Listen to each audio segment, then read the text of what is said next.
Yeah, Sci-Fi Emperor, I am excited for this one. I have literally no idea how this is going to go, but I'm very excited to try it out.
Helm of Obedience seems like something that could slot into here, but we're not going to have any like tutors or anything for it, so I don't know that it's going to make sense as a one of. All right, so let's do this. Good evening, everyone. My name's Phil Gallagher. I run Thraben University, a site for legacy, death, and taxes, and today we're going to be playing with a very interesting list that I've just dubbed Spicy Standstill. So, Senior Larson was sort of the middleman for this transaction. A friend of his who watches the stream wanted to have this deck list featured and get some feedback on it. So Senior Larson was like technically the one the PayPal payment is from, but it wasn't through him. You get the idea. You get the support there. Okay, so I don't want to do too thorough of a deck tech on this. I'd rather do a longer recap at the end, because I think I'm going to need some of this to see some of this stuff in action to understand how good they are. So the general idea is that you kind of have like a handful of enchantments. No, that card is definitely in my collection. Let's try that again. Moto, please. Please, Moto. Alright, so you have a handful of powerful 2-mana enchantments that your deck is built around. So you have the Rest in Peace Energy Field combo, which essentially means you don't get to take damage anymore, except from your own stuff. You have Standstill, which, you know, is effectively an awkward draw 3. You have Bitter Blossom, which can just, like, take over games. And then this is backed up by, like, some degree of, like, removal, counterspells, and planeswalkers. The thing that makes this list so spicy is probably Kaya, and the new Kaya. So, +1, exile up to 2 cards from a single graveyard. You gain 2 life if at least 1 creature card is exiled this way. Relatively useless. -1, exile target non-land permanent with CMC 1 or less. Very good. Because like it can nug creatures like Delver, Terramander, as well as problematic things like Aether Vial that might hit the game on turn 1. It can also just like get rid of things like Chalice of the Void, or Mox Diamond, Mox Opal, things of that nature. And then the ultimate is Kaya deals damage to target player equal to the number of cards that player owns in exile, and you gain that much life. So, in case it's not clear what's happening here, you use Rest in Peace, exile everything they've done all game, and then when you Kaya Ultimate, you're hoping to nug them for like 15 or something crazy like that. So you're like hoping that your 3-mana Planeswalker's Ultimate just like wins the game on the 3rd turn it's out, like theoretically. Assuming you don't just like jam this on turn 3, but like you get it a little bit later on. You're hoping that you can go like ++ Ultimate and just win the game. So this is a really cool idea. I'm not sure how it's going to work in practice. Like, I don't know if this is going to be clunky or if this is going to be good, but I'm really curious. So to kind of support everything that's going on here, we have Baleful Strix as sort of like a blocker / card draw engine. I guess not engine, but supplement. And then we also have some Spellstutter Sprites, Spell Pierce for additional removal, as well as Vindicates and Supreme Verdicts. I have some thoughts on the deck list construction, but I'm going to wait until after I play it to, like, see how it goes. I don't want to, like, rip on the deck or, like, say, you know, here's kind of what I think is going on before I've jammed any games with it, because this looks like the sort of list where, like, I'm going to really need to understand how these pieces interact at an, like, intricate level in order to get it. Similarly, I'm going to, like, save talking about the sideboard until the end. There's a lot of interesting one-ofs here. The one I had to read was Riddle Form. 2-mana enchantment. Whenever you cast a non-creature spell, you may have Riddle Form become a 3/3 Sphinx creature with flying, in addition to its other types until end of turn. So essentially, it's a 2-mana 3/3 flyer. Because, like, we just have a billion D non-creature spells. So that doesn't seem all that bad. I don't know that it seems all that good. But again, like, you're trying to play some weird things that interact from a different axis in order to, like, get your opponents. So I can see where it's coming from. There's almost enough, like, oddities in this deck list that, like, a couple Enlightened Tutors or something like that might be useful. But let's just kind of jump into games with this and see how it goes.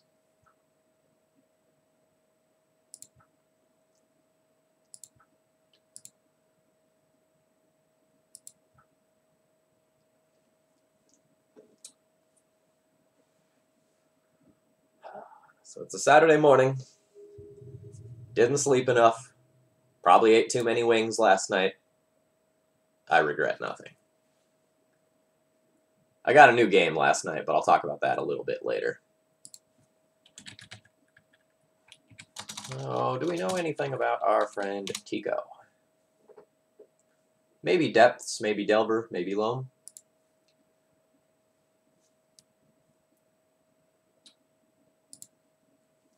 I'm going to assume this is a fine opening hand. If we're playing against some sort of fair deck, like Strix plus Bitter Blossom is going to be pretty good. If we're playing against an unfair deck, we do have one counterspell available to us.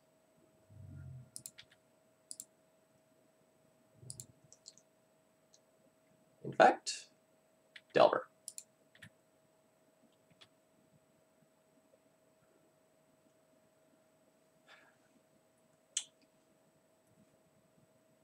I think I'm going to start by fetching a basic island on turn 1. Not really in the market to just be wastelanded yet. I can't clear the board currently. I'm going to be tapping out probably for the next 2 turns. I think I want to shuffle this. I'd really just like to find more copies of Baleful Strix.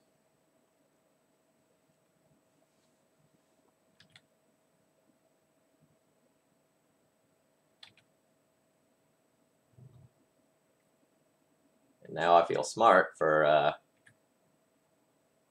playing around Wasteland.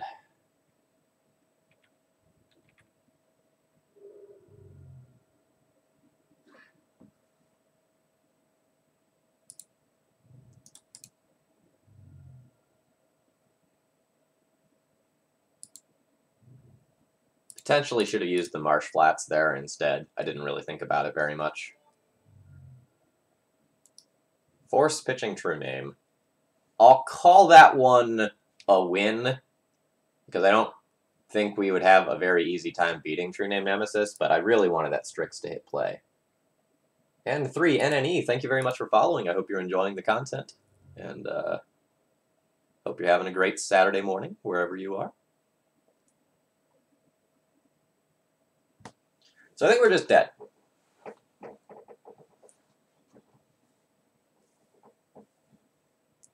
Like, I can play Bitter Blossom, take between 6 and 9 damage, and bleed myself to death off my own Bitter Blossom. Alright, I guess I can play Ashiok and hope that they kill it. I don't really foresee this working. But I'll play on.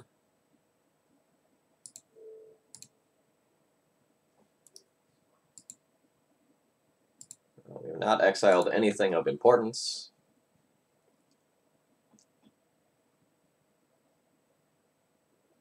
The Ashiok trades for 5 life.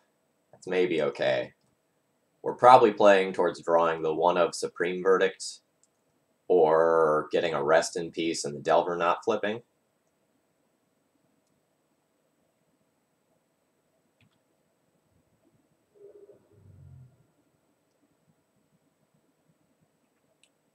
I don't know their hand, but it was probably correct to just, like, nug me. Wasteland themselves. Okay. Go on.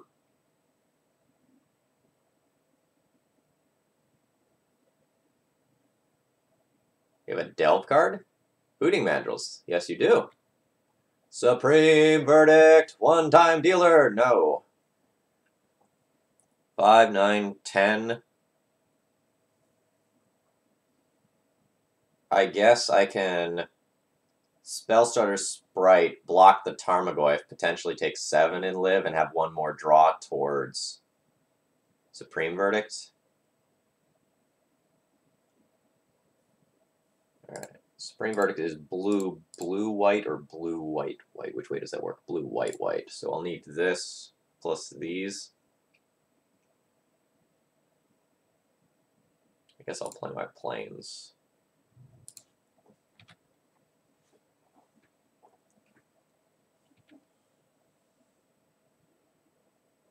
A lightning bolt, you say? So that means even if I play Sprite, I am dead. Actually, if my opponent just, like, fires it off pre-combat for some random reason, I do get it. Alright, they did not. Good job, opponent. You did not give me the opportunity to have another draw towards Supreme Verdict. Alright, am I actually... I would not have drawn it, so I was just dead. Alright. So what do I like against this? Blessed Alliance can answer a true name. Edict can answer a true name. Zealous Persecutions can answer true names. I don't think they're going to be playing Mongoose if they're playing Mandrills. So I'll probably leave these in the board. And I could play some sort of, like, Duress or Hydroblast effect, but it's probably not necessary. So what's bad?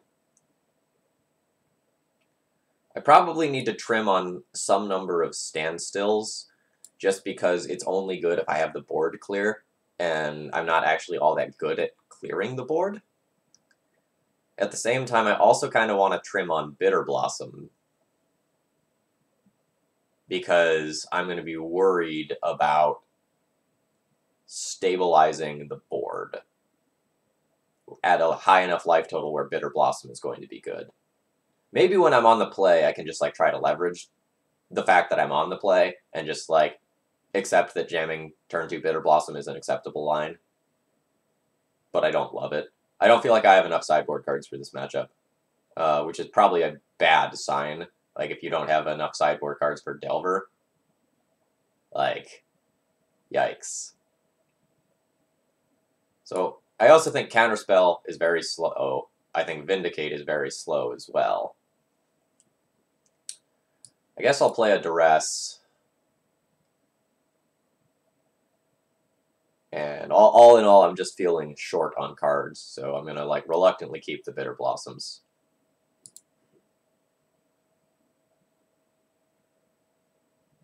Alright, so I said I wasn't going to, like, talk about, like, deck construction until I played a bit, but the first issue that I saw with the deck has already come up. And I'm just going to take 30 seconds to talk about this here. The first issue I saw with the deck is, like, there's no one CMC removal in this entire deck. Like, there's no Fatal Pushes, there's no Swords to Plowshares. And so, like, the times where you don't assemble, like, Rest in Peace and Energy Field, you have almost no way to get things off of the battlefield, which I think is a huge, huge problem. So I have 2 removal spells, but no access to blue, so this is currently a 5-card hand.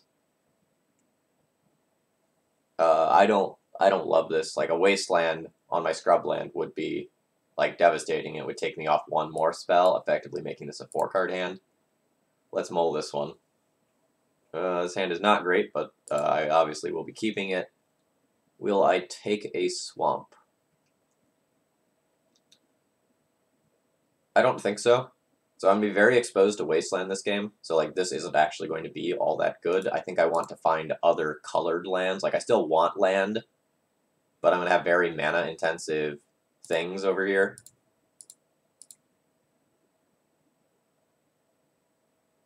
Very mana-intensive things indeed. Triple land is probably too much land. I have no way to shuffle any of this stuff away. Maybe a touch greedy on my end, but I have shipped away 4 lands when I'm looking for lands. Such is life.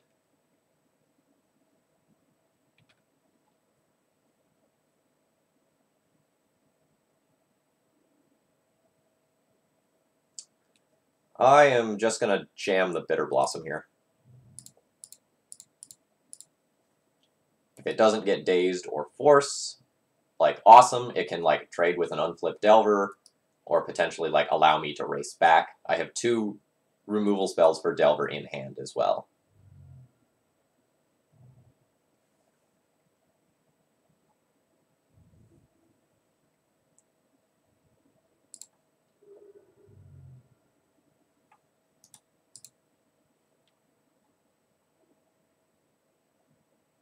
Alright. So last turn, my spell resolved. Does that mean this turn my spell will resolve? I feel like the answer is yes. I have varying degrees of greediness I can take. I can just Vindicate the Tarmogoyf, just get it out of here. I can play Kaya, exile the Delver, chump block the Tarmogoyf, which is the line I like best if my opponent doesn't have anything. But it's kind of awkward if they have a Lightning Bolt. But I guess I still get a 2-for-1 if they have a Lightning Bolt. Like, I get the Delver, and then they bolt it. Bolt this token, and then, yeah, that's fine.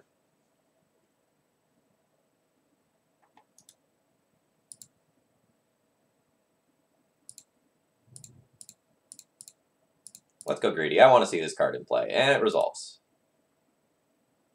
We can also potentially keep plussing this to shrink the Tarmogoyf, which is cool.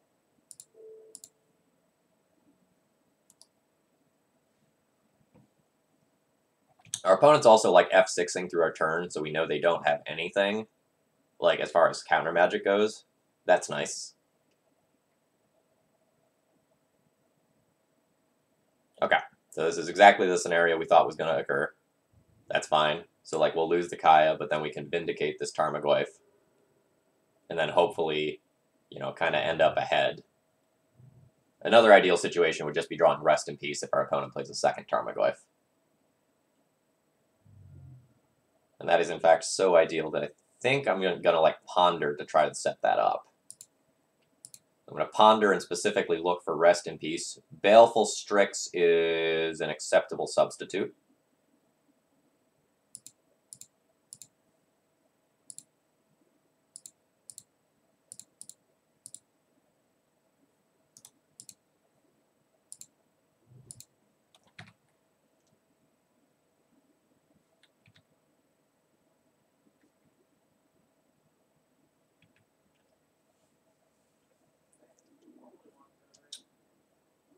I will shuffle away this land that's on top of my library if my opponent doesn't do anything that I have to respond to.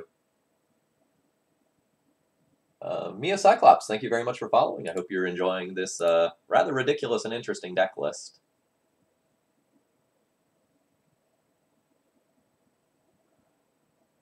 So my opponent didn't shuffle with the Ponder, and now they're pondering again. I kind of just want to, like, snag this Ponder. It's not really an important card, but I almost want to just trade for it while I have the opportunity to. It's either that or, like, try to shuffle away the Spell Pierce with Brainstorm, but I already don't want this land that's on top.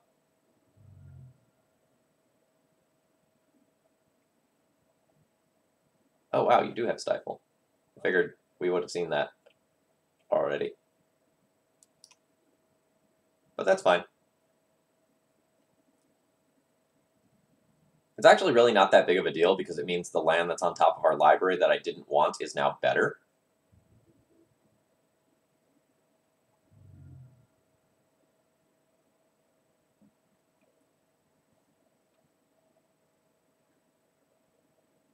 And I think I want to wait a turn to fire off this brainstorm and just take out a glyph.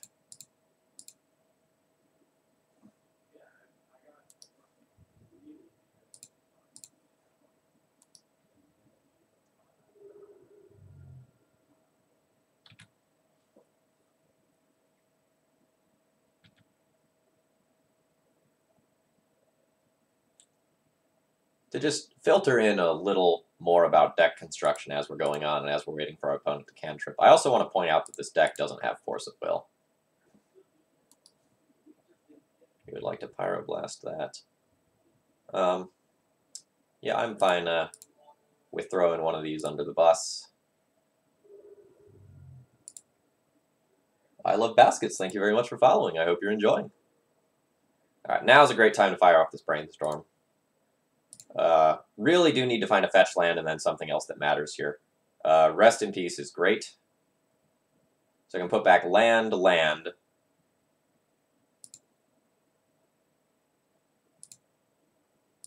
Fetch.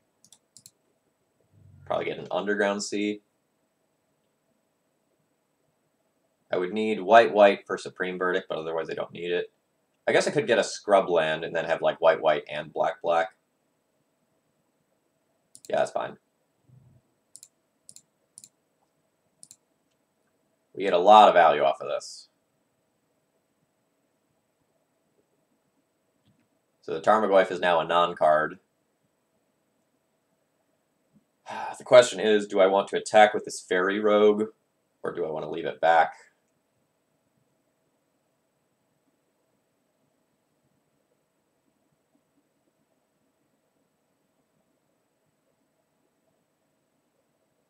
So my opponent's Delver is probably flipping. They brainstormed last turn in order to set that up. So if I hold back the Fairy Rogues, I effectively gain some life.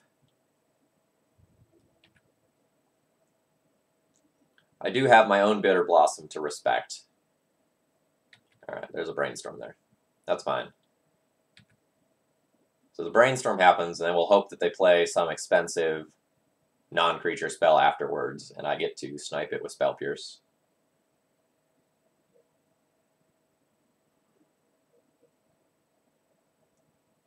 Drawing a Kaya would be pretty great at this point, because we can like play it and protect it with Spell Pierce.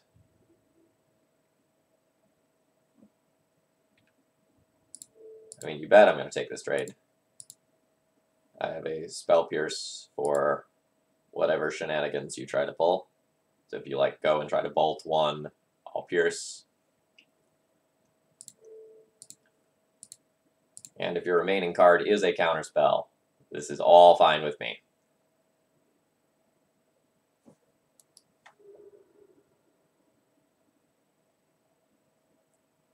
We're slowly pulling ahead here. Are you going to like stifle that? That's kind of hilarious. I don't think that does you a lot of good. I think you're supposed to like hold that stifle for a brainstorm. My opponent has no cards in hand. If I rip a Planeswalker, I can play it and 100% resolve it right now. I think that is worth the risk of whiffing on a brainstorm. This is great.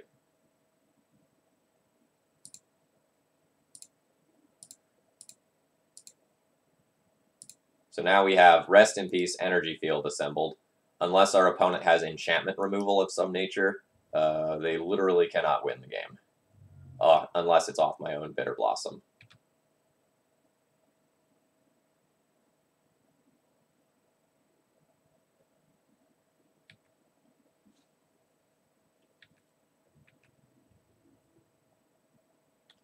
And I'm going to save the Spell Stutter Sprite.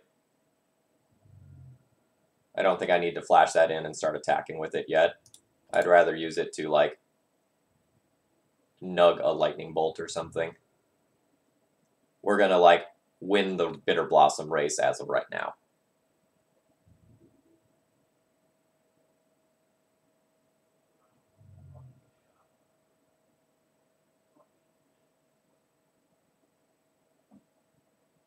Well, this just counters anything, right? And these are fairies.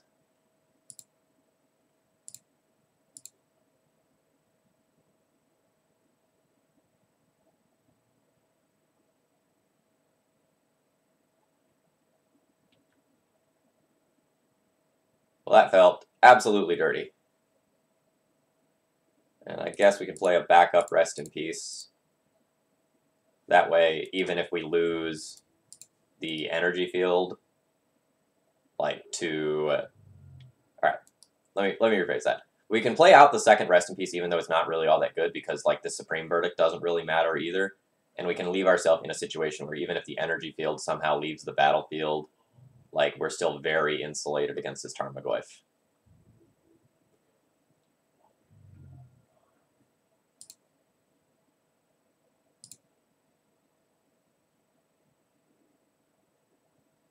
I don't need any of that. Mostly just want a Planeswalker at this stage.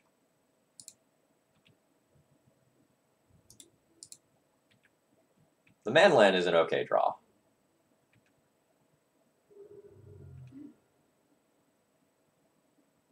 I mean, its job is just going to be, like, make Tarmogoyf jump block.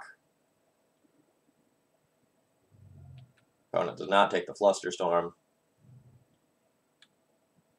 The Delver's a little annoying. It's going to slow down our clock, so like every turn it will eat a Fairy Rogue, just defensively. But that is fine at the time being. I guess I don't really have anything I need to draw into, but I'm going to play this no matter what, so I might as well do it now. Like, give myself a better feel for what mana, if any, I should leave open.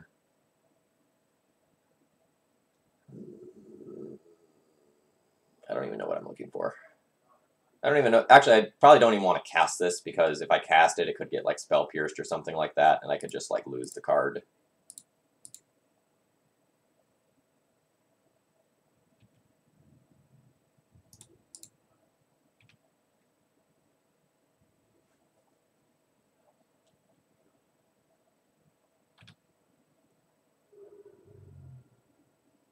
Alright, so we've got an overwhelming board presence. I guess an Is It Staticaster would be a little annoying if they have more than one.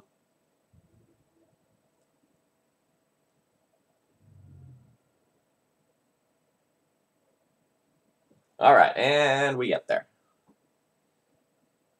Pretty happy about that.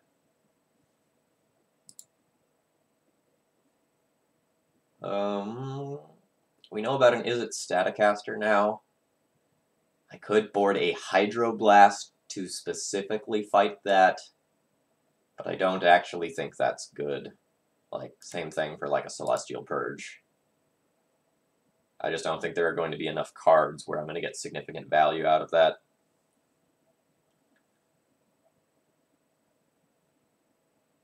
Yeah, I think I will just whack the submit button and call that good.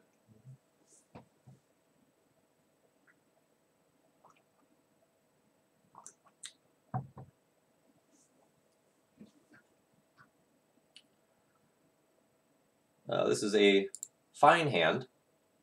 Rest in Peace here being very strong. You know, we know they have Tarmogoyf, we know they have Mandrills. We're going to try to find a black source off of Ponder. Never mind, we have one now.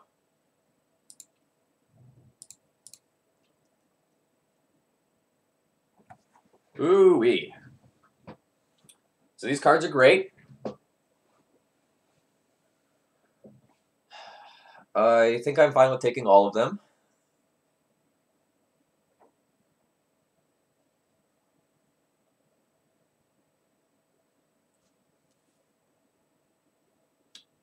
Yeah, I'm fine with taking all of these.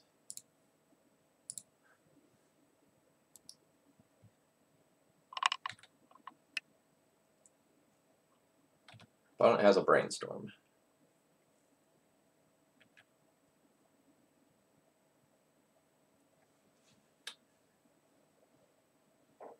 Ponder instead of Brainstorm there might mean that they were looking for a land, so I wouldn't be surprised if that that fetch land was the card that they took off the Ponder.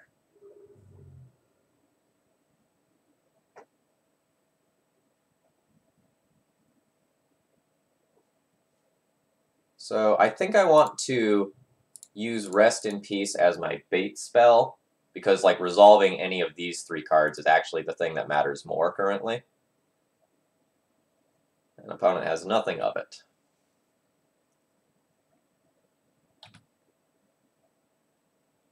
But again, sticking Rest in Peace makes the energy field portion of my deck very good, and also like decreases the power of their like Goyfs and monkey card that I'm just totally blanking on the name of currently. Hooting Mandrels, there we go.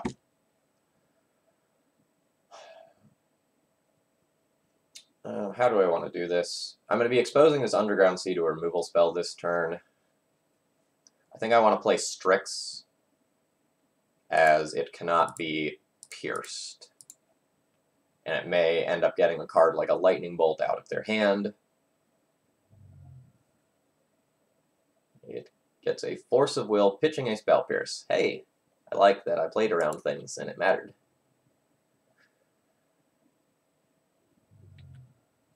If I draw a white source and I don't lose my Underground Sea, I will just slam the Supreme Verdict to just like get the get the Delver off the table 100%.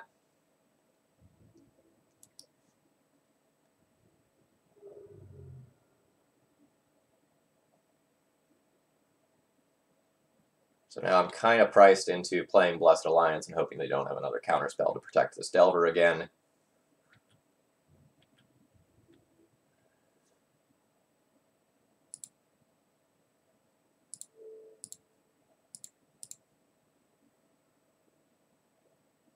Like Daze, Force, or Pierce here answers this. It's a lot of cards.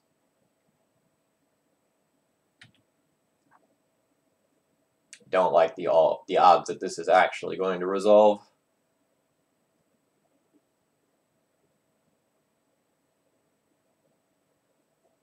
Yep.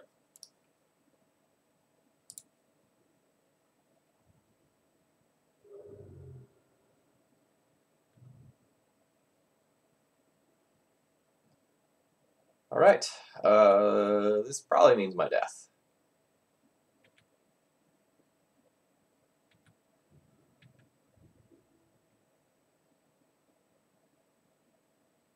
I am just going to take this damage rather than chump blocking with the Sprite. I really want to try to nug a spell with this.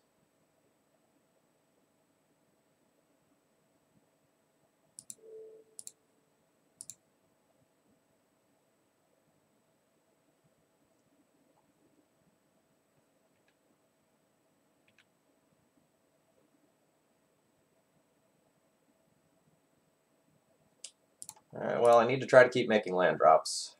Preferably finding a basic swamp. Force on the Brainstorm is disastrous. Again, going back to the deck building for a second, I really think we need some 1 CMC removal here. I think I'm dead on board.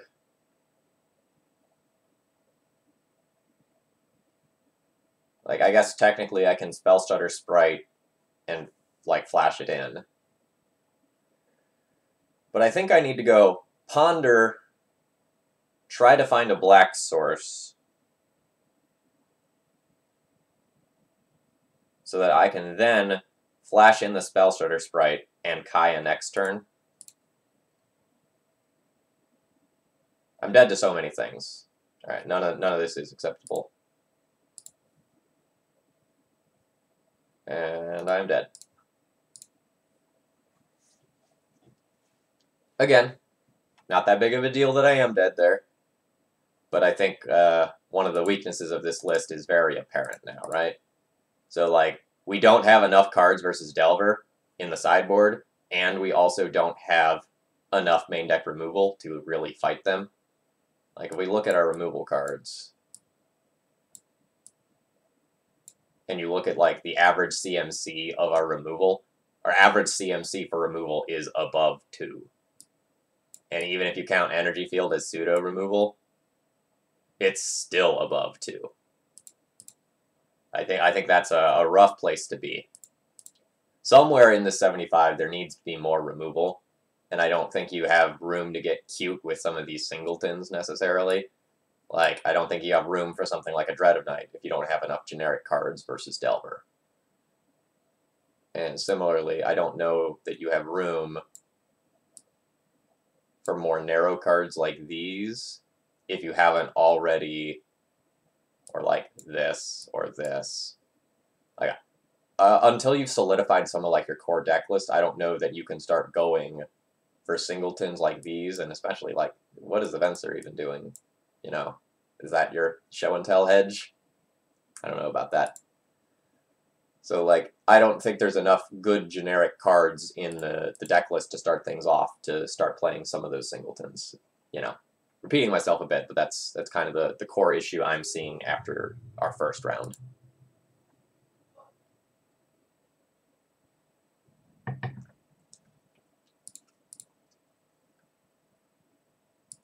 I would like to play first. I'm going to keep this. It's a little land heavy, but we have Ponder to find a sweet card, and then like Brainstorm plus Fetch into Rest in Peace next turn. And that's all A-okay with me. Now, if we like Ponder into 3 lands, and we Brainstorm into 3 lands, or something kind of like that, maybe we're in trouble.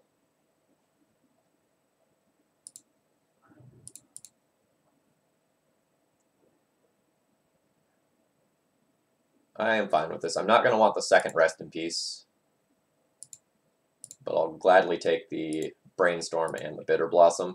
We may also just, like, shove Bitter Blossom down Henry's throat over here, depending on what he's playing.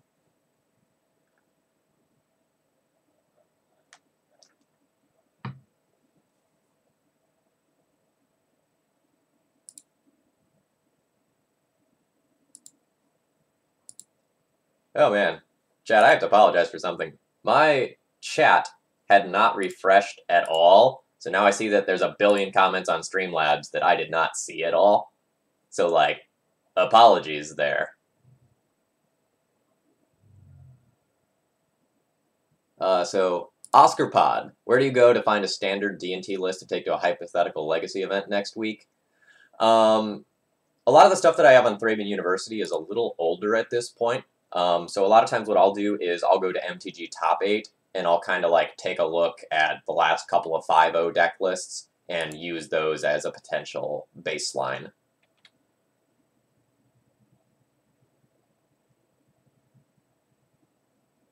And Lewin, I agree with your reasoning. Like, you really, really, really want a turn 1 removal spell or a turn 1 counter spell to stop the first thing that your opponent does so that you can go and like play the Standstill and not be scared.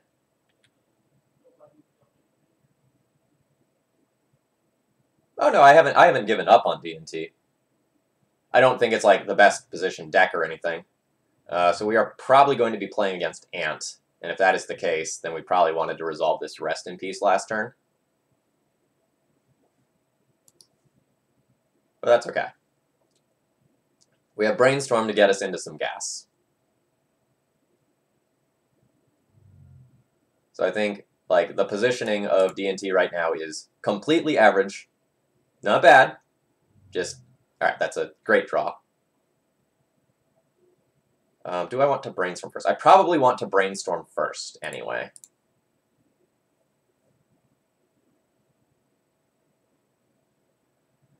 How do I want to do this?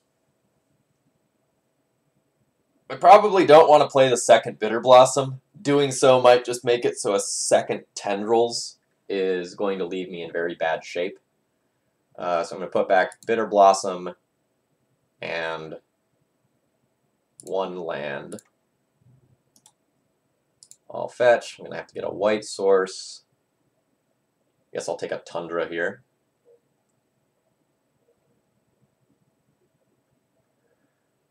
Oscar, I think Ant is the best deck in Legacy right now. If I were like 10% more confident in my Ant abilities, I would be playing it tomorrow in the Legacy Challenge.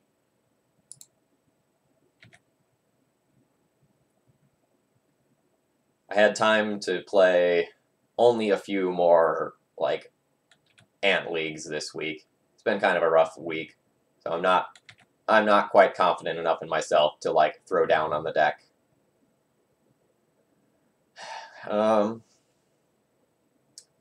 Like, I don't even have Force of Wills to find. I'd like to pretend like I'm looking for more counter magic that I don't actually have.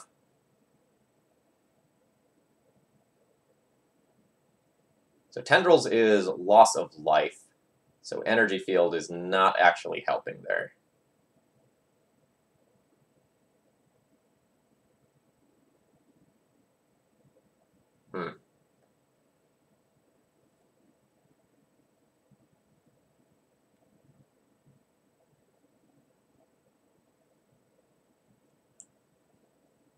Alright, maybe I'm a liar and I do just need to jam the second Bitter Blossom and pray.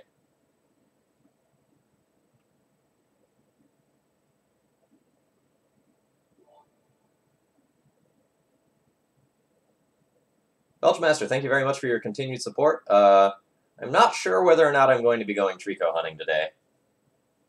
I mean, I probably should, but I don't know that it is actually going to happen.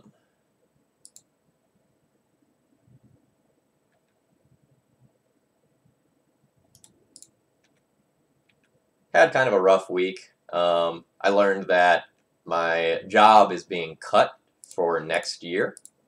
So I will not be returning to Roanoke County Public Schools next year.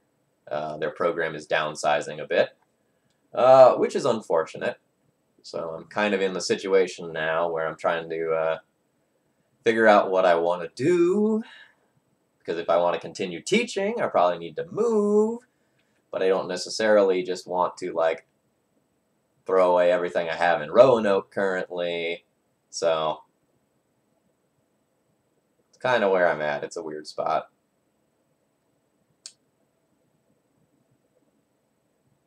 I think I want to represent more stuff than what I actually have.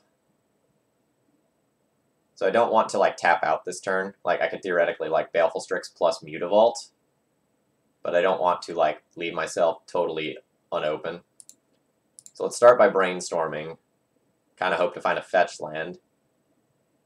Yikes. Standstill is not bad. So if I play Standstill,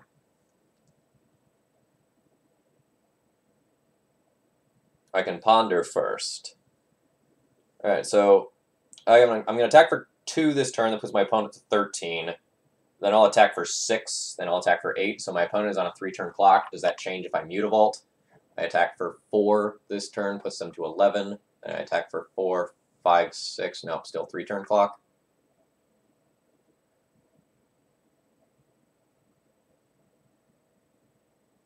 Yeah, so I guess like the Standstill to try to draw into something new is fine. So I'm going to put back both of these energy fields. I'm going to cast this Ponder just because I don't want to do it after Standstill. And then unless like this card is insane, which it is not, I will shuffle those away. Play a Mutavault. Does that change my clock? So we go 4 this turn, 11. Then 4, 8 next turn. Still not dead? No, so I'll just play Standstill.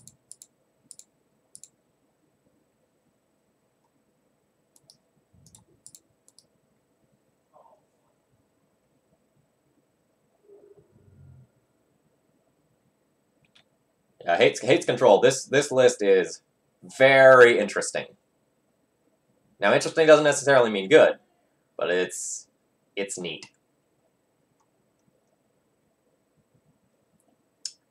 I mean, Senior Larson, if we're being completely honest, me figuring out in March that I'm getting cut is so much better than last year. Like, last year I found out, like, 3rd or 4th week of April, like, what my schedule was going to be for the next year. And That was, like, unacceptably late, right?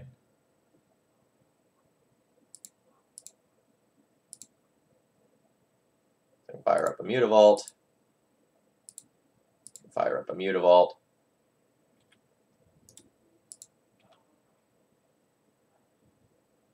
Yeah, I mean, so in this matchup, Hates Control, like, the energy field is not going to be looking good.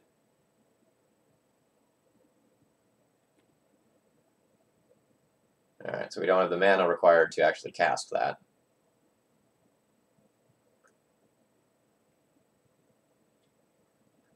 I'm going to, like, pause on this like I'm thinking about it. I'm going to let that go. Yeah, if it stopped the loss of life, then it would also stop Tendrils, and we would have won this game already. Alright, so you can duress me. The coast is clear. Do what you can, opponent.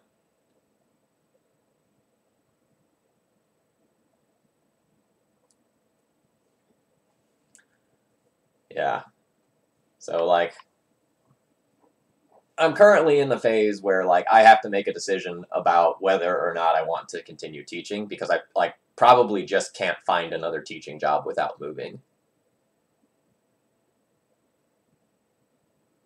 Alright, if their last card is an Infernal Tutor... Oh, nope, their last card is Natural Tendrils.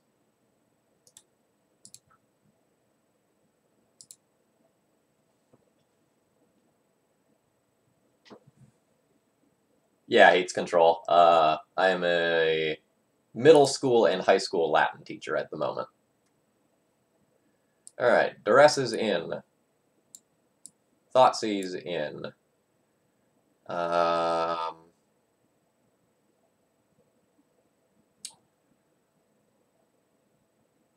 Man, I don't feel like I'm going to have enough cards for any matchup the way this is looking. Like, I don't want to Hydroblast. Like, I guess I could Zealous Persecution for Goblin's reason. I guess I could Venser as a counterspell. I guess I could Luminarch Ascension. Like, these are some cards I might have to bring in just because everything else is kind of potentially bad. So, like, I don't want energy fields in my deck. Vindicate assuredly seems too slow.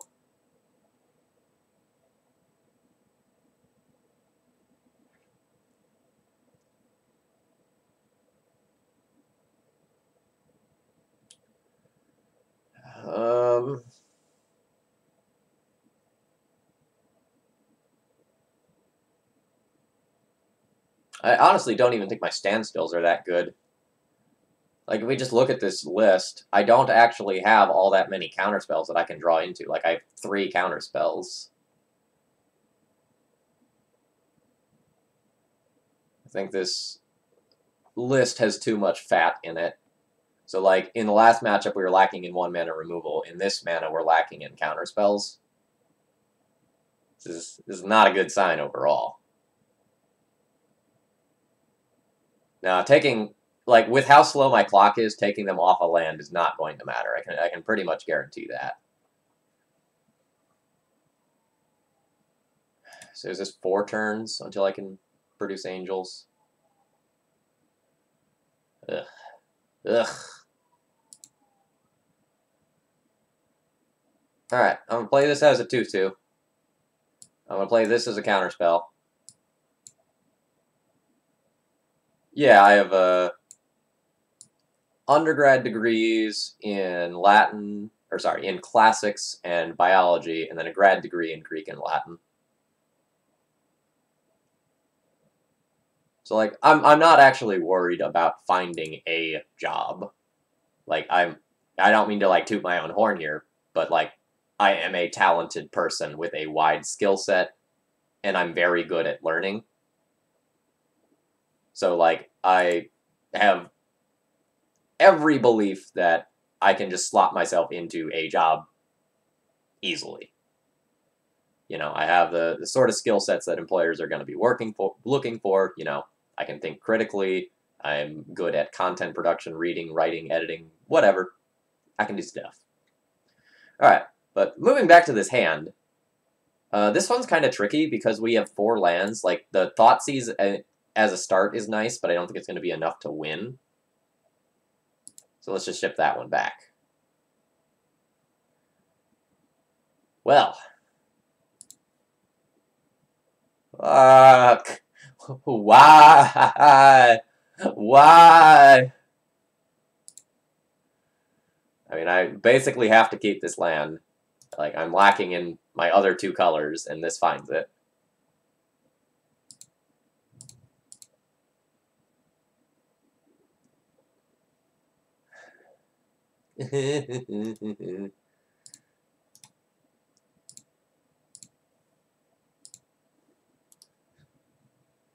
Yeah, our opponent's on 7. We've mulled to oblivion. Our hand is bad.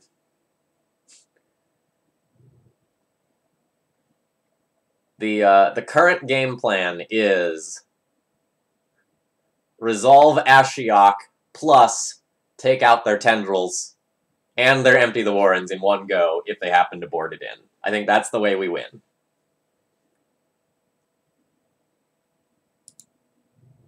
That is correct. We have a castable do-nothing 3-drop and a castable do-nothing 3-drop.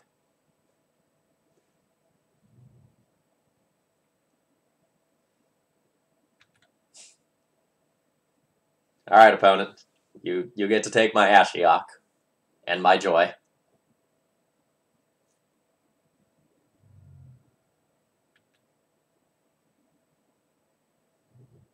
Look, we're going to get a Marsh Flats, and then we're going to hope... I don't even know if we want to hope to draw a land.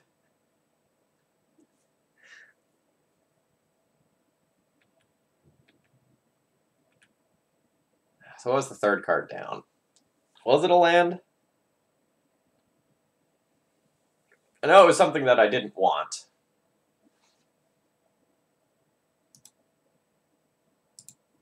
Yes, thank you, it was Zealous Persecution.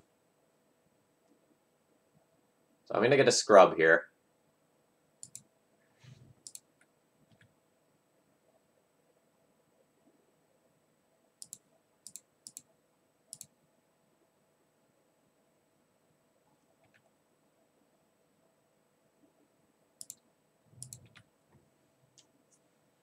Alright. Turn 3 is usually about the time when you're dead if you haven't interacted with your ant opponent. So I am prepared to hit the F6 button once they cast Dark Ritual and die. Woo! Not dead yet.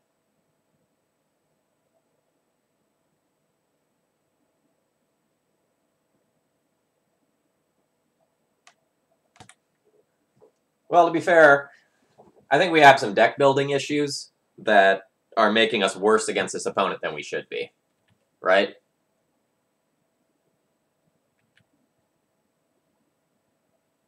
Like, we don't have enough discard, we don't have enough counterspells, we don't have a fast enough clock. Like, we kind of have everything going against us. This is probably a deterministic Faster Flames kill. So, Infernal Tutor gets past and... alright, well, I'll whack the F6 button. Like, there's only one ritual in there, so this actually might need to be an ad nauseum. So if they go Past in Flames, they can go Dark Ritual, Infernal Tutor, but then not have enough mana to Tendrils for lethal. Yeah. We're real dead. If opponent even just like finds Petal, like we'll just lose to Empty. Or like Petal Ritual. Yeah, so literally one more mana source should do it. I guess that one technically doesn't. Oh, wow, multiple tendrils. Oh, we've really lucked out here. Okay, never mind. I forgot they didn't have their land drop. That will just mean I am dead.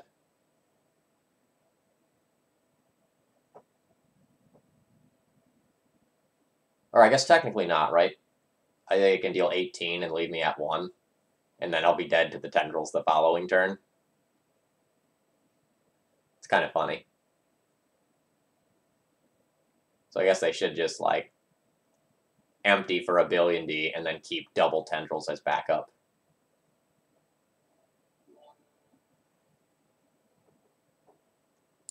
So empty, petal, and a bulk are gone.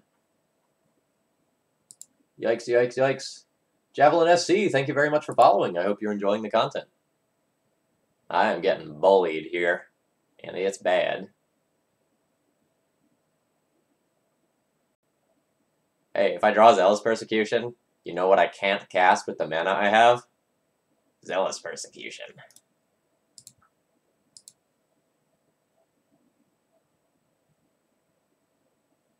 Womp, womp, womp, pow. Opponent says GG's. I agree. Alright, folks, I'm going to run to the restroom. I will be right back.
Alright, and I'm back. So it looks like I have a comment in chat. You could play Strix, attack him to 1, block 1 goblin, and he couldn't fetch for his 4th mana source to cast Tendrils. Okay. Now, that is technically true. However, let me ask you, how do I win the game from there? And the answer is, I don't. Alright, so my name's Phil Gallagher. I run ThrabenU University, a site for legacy, death, and taxes. Today we are going to be playing with a spicy Standstill deck list. We are currently taking a beating, but we're going to see if we can take down some rounds at least today. I am going to take a moment to do an ad read here. The following comments are sponsored. So I am getting paid to say what I am about to say, and I just want to make that clear.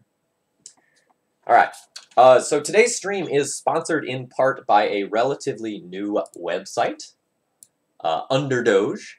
At least I'm going to assume that's how it's pronounced. This is like named after the meme, right? And there's some contention about how that is supposed to be pronounced, because some people say Doge and some people say Doge. I'm going to assume it's Doge. So this is sponsored in part by Underdoge. So they're a group of guys who like video games, and they want more people to get exposure to video games. And so like what they're trying to do is get people to discover new streamers. So every day they kind of have like a streamer of the day that they're going to be going and focus on. And they're kind of like, you know, the name is kind of a play on what they're trying to do. They're trying to like find these new and upcoming streamers and expose people to them. So it's not just like Magic or anything like that. It's kind of everything. So like I've been featured on here, and you know, there's they've been going on for a little while, so like there's a handful of older posts that you can go and look at. I think the site itself is kind of a cool idea because like I enjoy watching things on Twitch and YouTube, but sometimes you're not really sure like what you want to be looking for, and sometimes there's like a lot of crap to filter through. So underdoge.com might be like one of the ways that you could go and find some new streamers to watch. I think the idea is neat. If you end up checking this out, like please let me know what you think of them.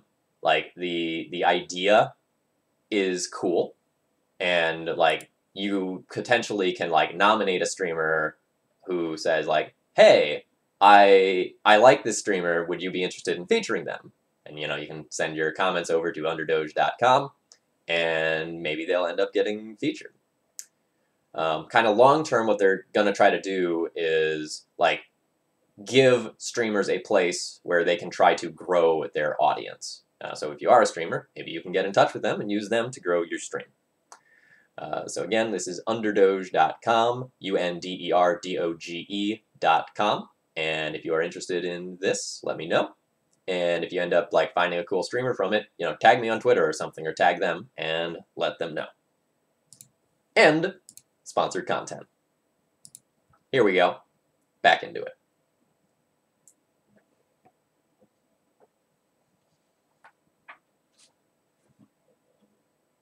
I too like spicy deck lists. I'm not selling out. I can't even hear your comments over all the money that I'm shoving into my ears. No, but in all seriousness, like, I'm unemployed as of like 2 months from now, so I'm exploring some other avenues to make a little more cash on the side, just in case something goes wrong. Again, I'm not worried about finding a job, but there may be an awkward period of a month or two where I'm like in an interim period between jobs or something like that. So I'm going to be trying to squirrel away a little money on the side here and there. Typical D&T player. Hey, I like taxes, right?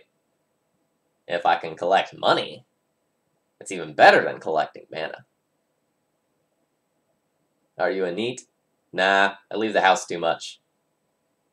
Do like watching anime, though. Do like playing video games. Not that deep. Socially successful. At least moderately so. But do I actually leave the house? Doubt.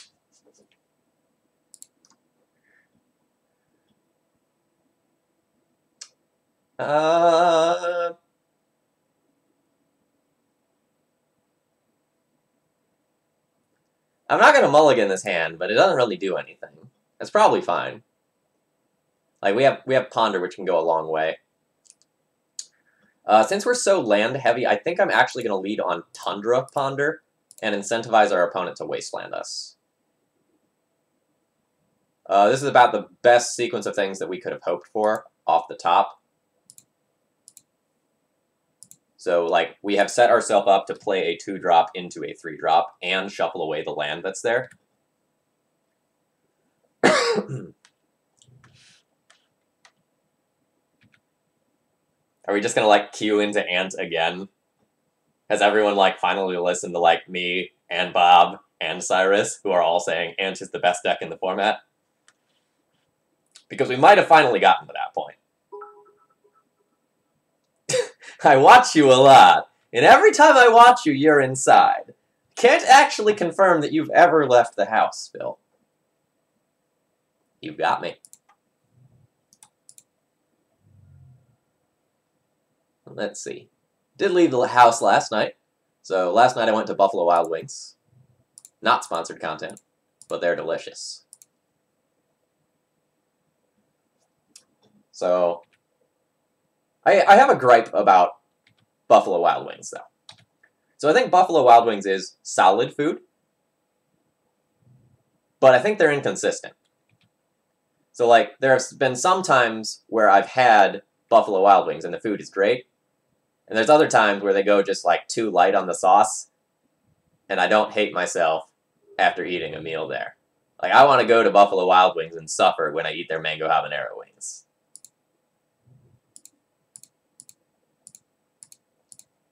I feel like I'm doing it wrong if that doesn't happen. I assume this is just going to get, nope, not counterspelled like I thought was going to happen.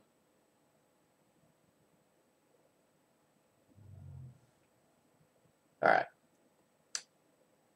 Our Ashiok takes a force of will.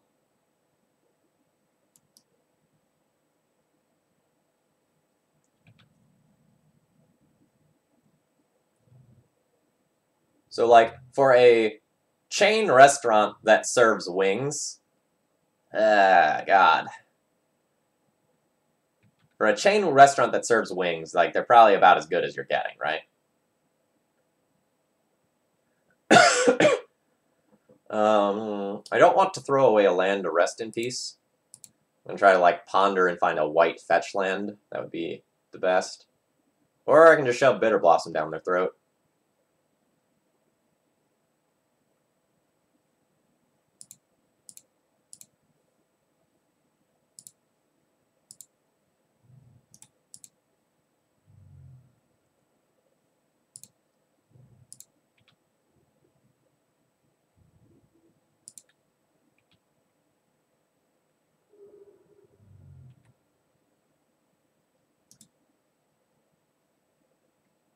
So Kaya can only get rid of things with CMC 1 or less. It's not like a -X or anything. So essentially we'd be playing Kaya for the ultimate.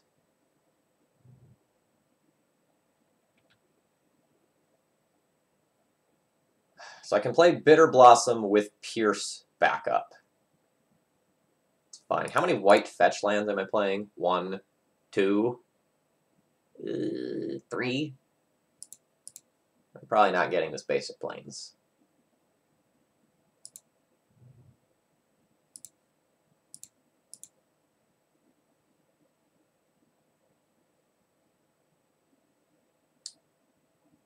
Wit's End, I assume some of it was budgetary reasons. I caught a isolated chapel that was in the deck list to start with. I took that out.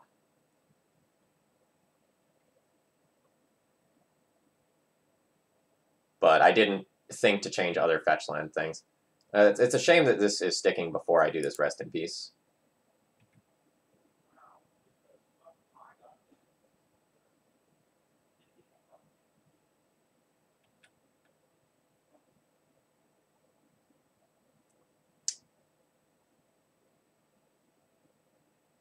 We're doing okay.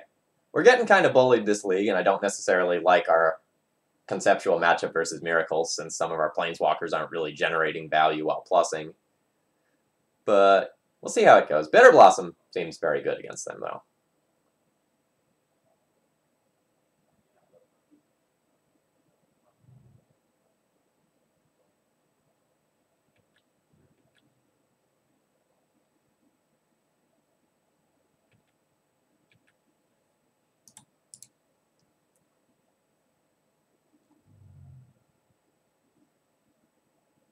So I can tap out to like play a Rest in Peace or a Kaya.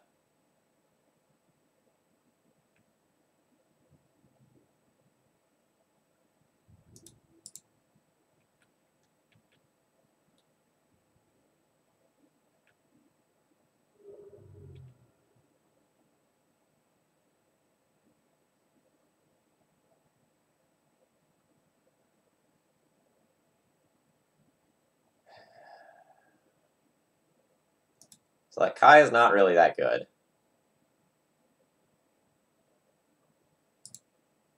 So the Rest in Peace would make it so that like Snapcasters are considerably worse, or so that a third accumulated knowledge just like draws 1 instead.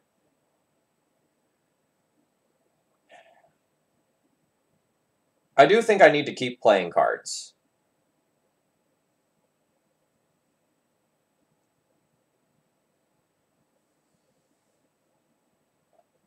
Like, if I don't keep playing cards, I don't think the Bitter Blossom is going to be a fast enough clock on its own.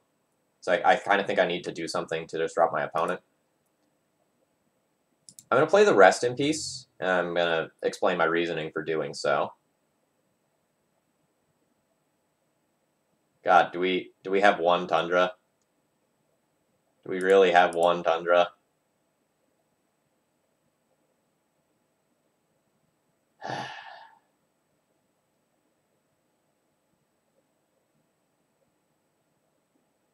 That is very disappointing. Side note here, I don't know why this list has 3 swamps. So, like, one of these swamps most certainly needs to be something else. Maybe 2 of them. And then this Windswept Heath should probably be another Marsh Flats. Same with the Arid Mesa, too. Yikes. Well,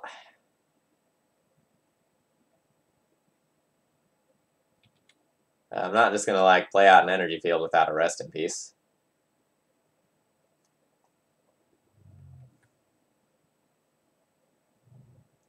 So the good news is that if I draw a white source, I can potentially insulate myself from, like, a mentor draw by playing Rip and Energy Field.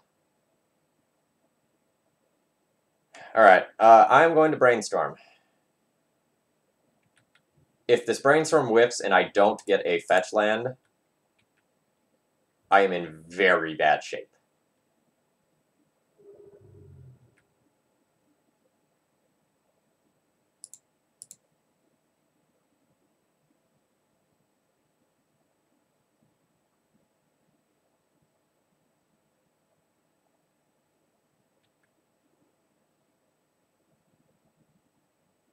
Man, if only I could have cast Rest in Peace last turn. It would have been so good.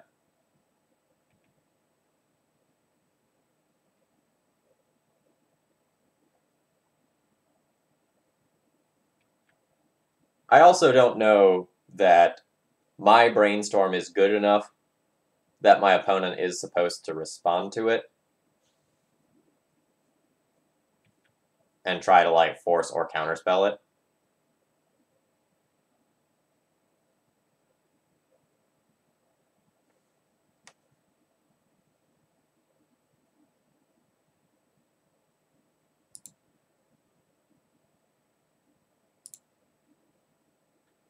I'm going to try to get out of this. Like, there's so much upside if that last card down is a fetch land.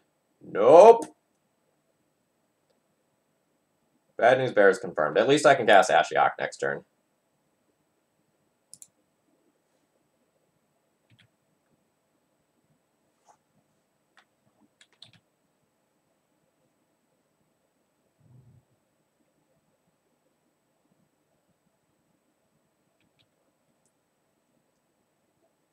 Alright, you can take the Bitter Blossom. I have another one.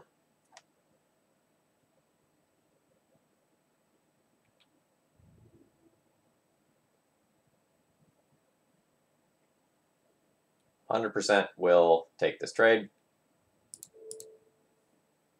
Looking to leave the board empty for Ashiok if it resolves. But honestly, I'll probably play Bitter Blossom with Spell Pierce up.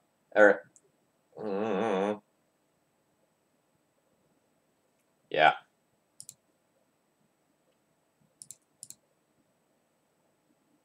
Awkwardly, the Spell Pierce, like, won't stop, like, Counterspell, but it will stop something like AK or Brainstorm into Counterspell. I also technically should have attacked first. Alright, force pitching Brainstorm, that's fine.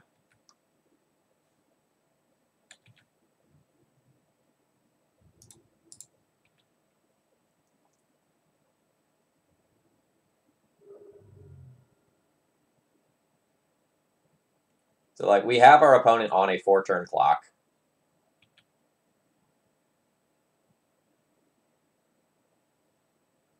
This is brutal.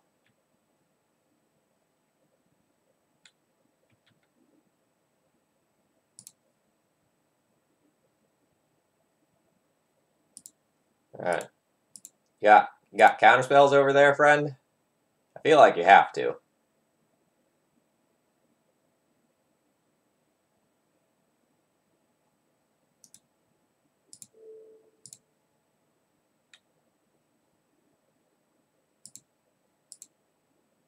A lot of cantrips lost there. So Ashiok is a much slower clock than like anything else I can be doing, but like it is technically something.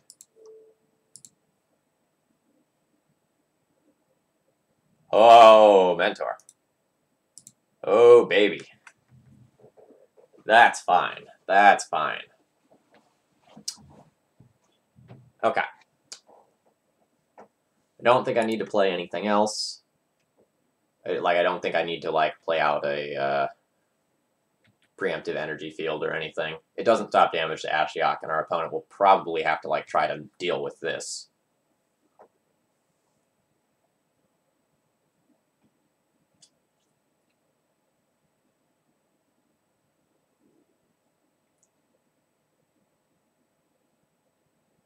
Alright. So what do I think of this Jace? I really don't like it. But I think it occurs. It's not worth, like, spell piercing here. Because my opponent is going to be low on mana, and I can potentially, like, spell pierce to protect the Monastery Mentor in the future.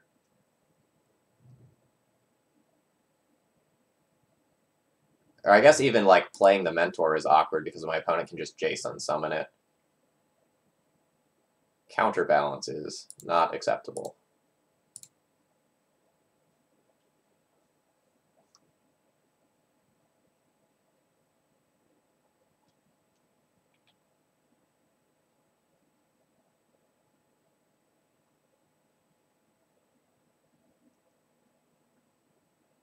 Really need a white source. So badly. Like, basic white fetch would be so good.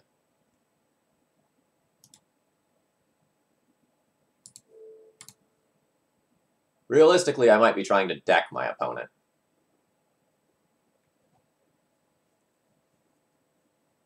BMC Girl, this was a donation deck list from someone who wanted input on their deck list.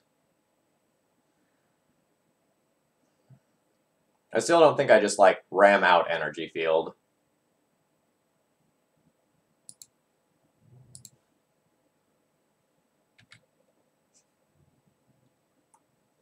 Like, we've identified plenty of like, deck building concerns with the deck already, right? Like, we don't have enough removal against Delver. We don't really have enough early interaction versus the combo decks. I mean, a pedal that would let us, like, get either one of these in play might be big game. Like, the Rest in Peace plus Energy Field would mean that, like, my opponent can't just, like, oops, I mentored, and get out of their situation that they're in. Or alternatively, like, we can just, like, try to vindicate the Jace, get that off the table, and then they potentially can't win before they're attacked.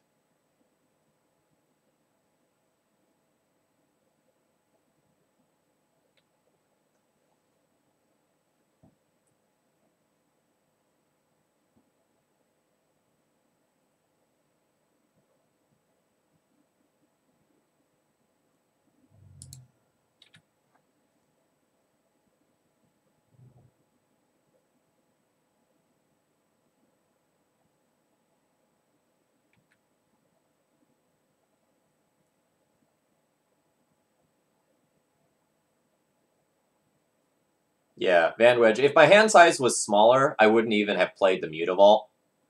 But playing the Mutavault is kind of scary for our opponent, right?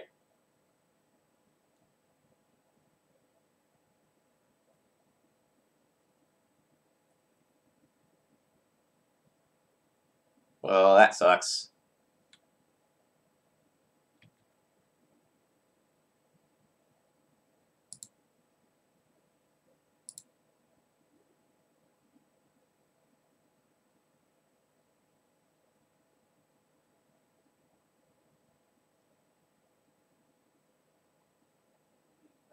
How many turns does Jace take to kill me? A lot.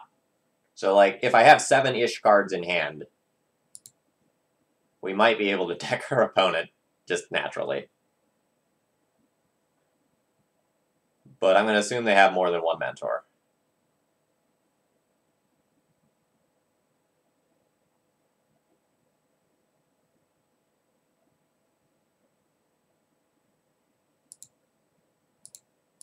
Let's play an energy field. See what happens.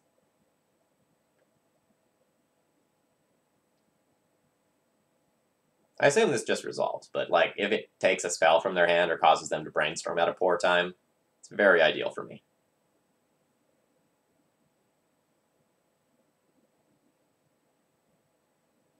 Yeah, so Van Wedge, we're going to be like slightly short, but if our opponent ends up cantripping, which, you know, it's miracles, we might actually get there.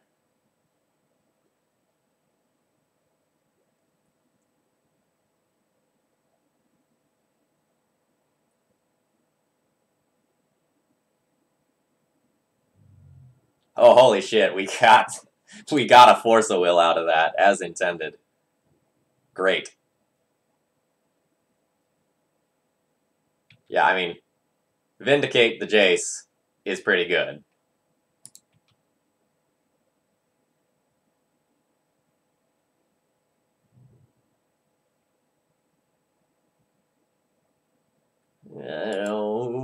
No. Come on, White Source.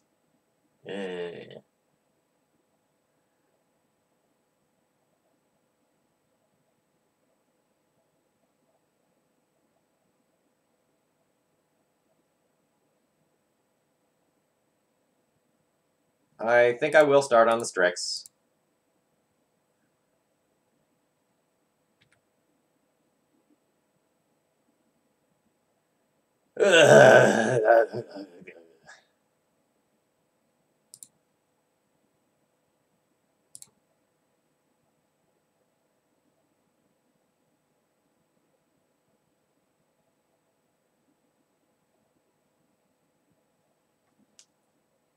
The Bitter Blossom is interesting, but probably too dangerous.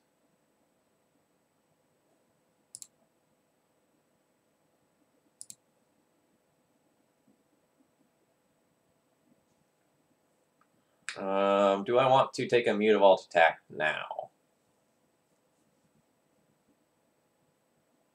So I could make a Mutavault attack them to 3, and then be, like, threatening lethal with Strix. The issue with the Bitter Blossom is that I can't cast it this turn, and I'm going to have to be dedicating my mana towards, like, this energy field stuff to probably stop, like, a stream of Mentor stuff.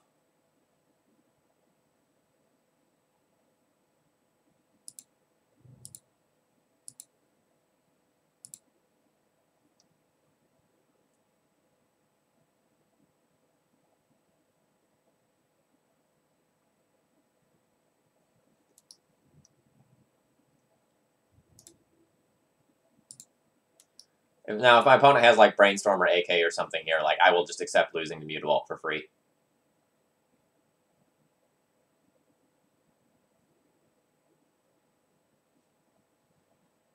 Yeah, that's fine.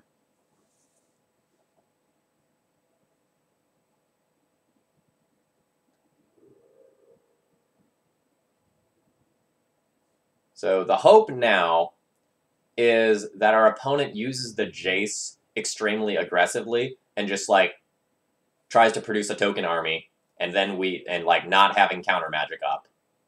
And I get to go rip energy field and outclock the Jace.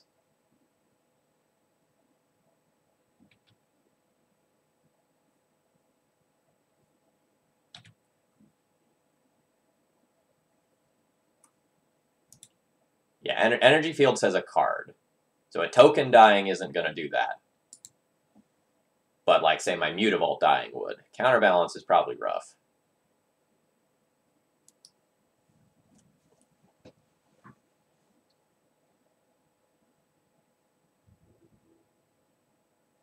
I don't like that they have so many cards left in hand. And by so many, I mean any cards left in hand. Well,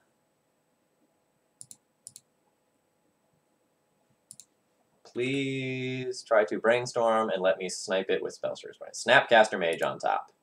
Daggers.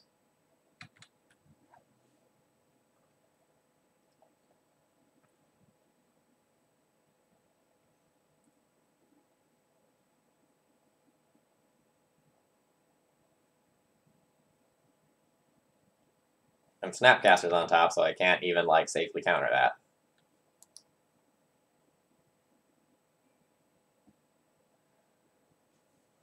So 2, 3, 4, 5, 6, 7, 8, 9. Yeah, if my opponent can cast 2 spells successfully, I am dead.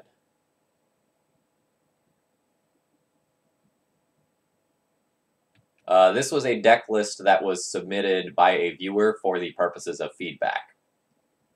That is probably why. I don't think this is a well-tuned list by any stretch of the imagination. I'm going to go ahead and scoop this up here. We're pretty dead. So, like, you can make the argument that there's a split for, like, Pithing Needle effects, but, you know, more realistically, we've got, I think, just a suboptimal mana base. So, like, the list I got had an isolated Chapel over the second Scrubland, and I made that swap, but I didn't spend the time, like, thinking about it more. I just said, like, oh, there's a bunch of fetch lands, and said that's fine.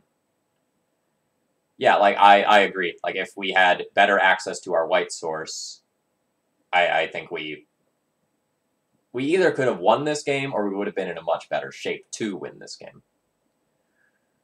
Alright, I like Dread of Night for Mentor tokens. Venture is probably okay.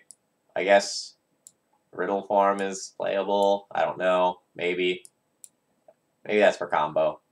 I want Luminarch Ascension. I probably want Disenchant for counterbalance. And I'll consider some discard, but maybe not end up playing it.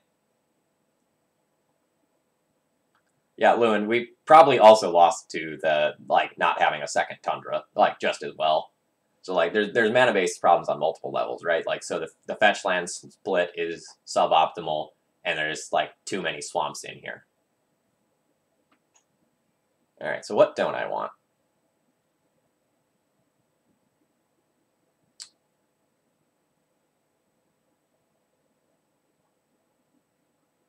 So I probably don't want to play Supreme Verdict. It can answer, like, a Mentor, but I don't know that that's actually good. I probably want to, like, trim on my Rest in Peace Energy Field package a little bit.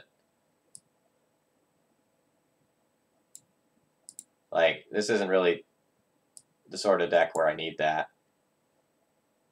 Yeah, I mean, we already talked about, like, the lack of 1 mana CMC removal spells.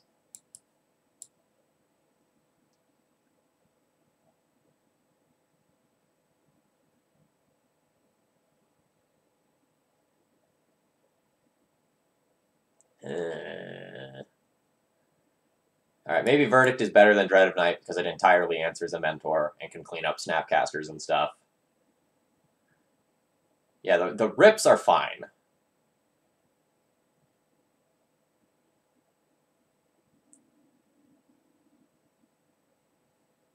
I will probably trim one, though.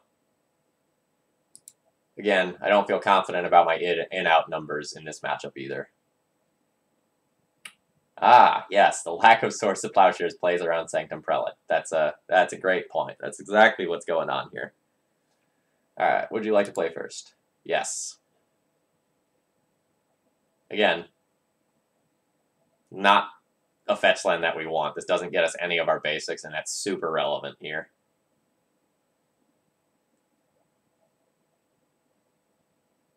Like, I'm going to keep this hand, but it sucks, and we're going to get got by back to basics again. But I don't think there's much I can do about that.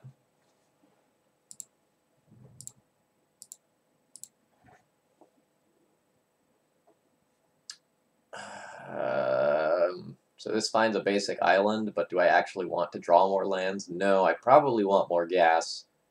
But I guess, like, Brainstorm plus Delta is a fine 2 cards to take.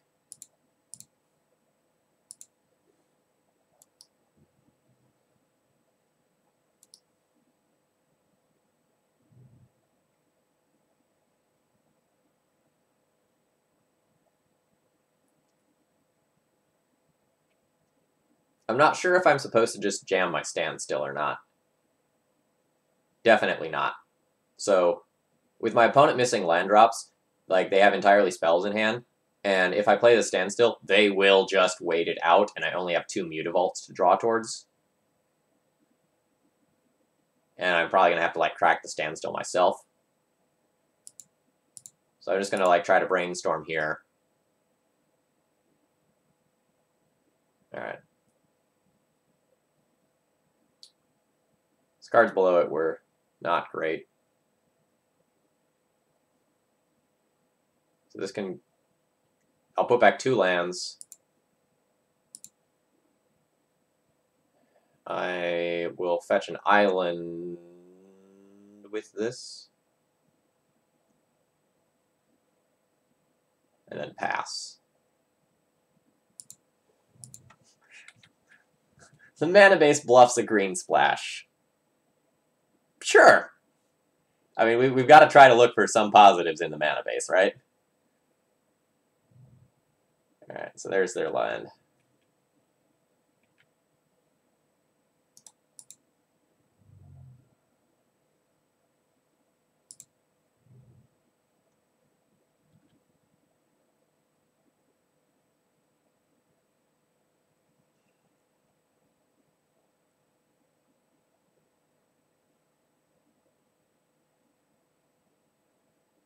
Can we just jam this? It's not really like I have anything else going on. I don't even know if this actually gets countered, either. I legitimately don't know that this card is powerful enough to counter in this matchup. I do nothing a lot, yes. We are getting bullied.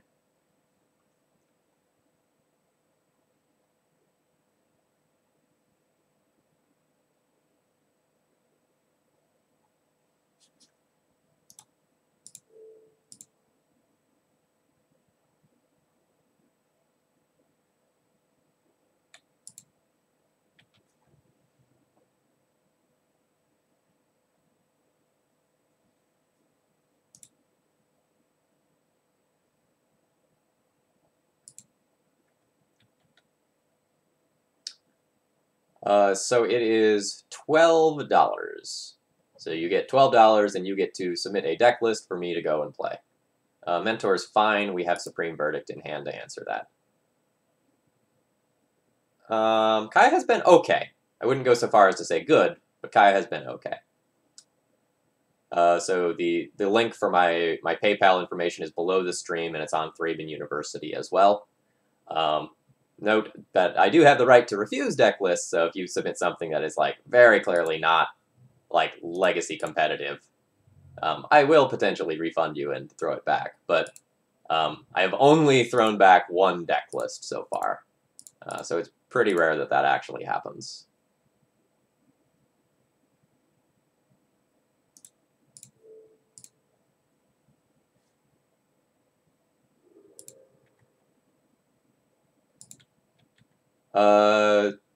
So I have something in the queue for Monday,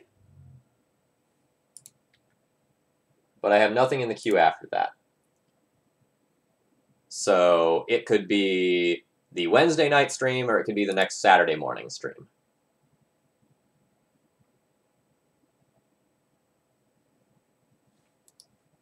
Why would you cancel Judgment that away? It's not even good.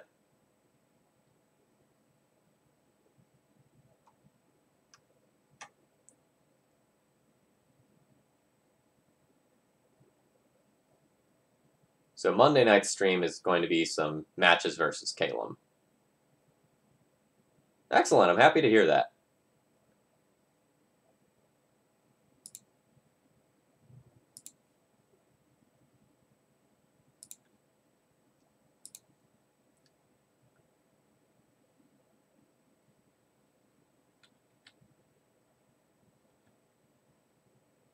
Double Standstill.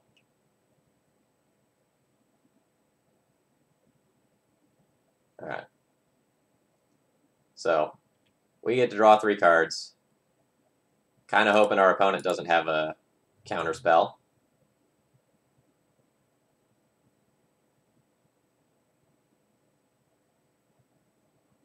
I don't think we're going to see Goblin Lackey around very much anymore. I believe he is quitting Legacy from what I saw in a Reddit post.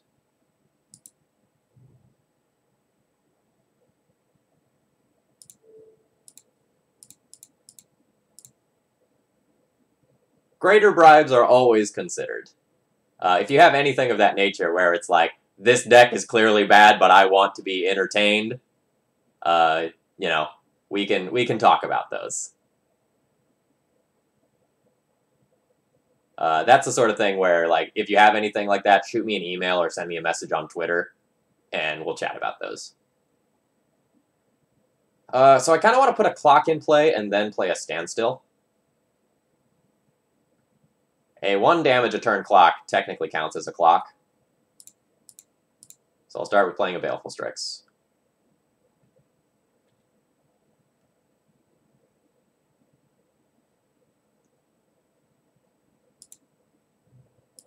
So this is, like, insane.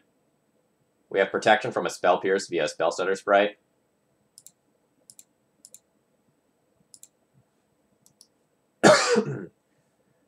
Is Bitter Blossom plus Standstill good? Because it sure feels good.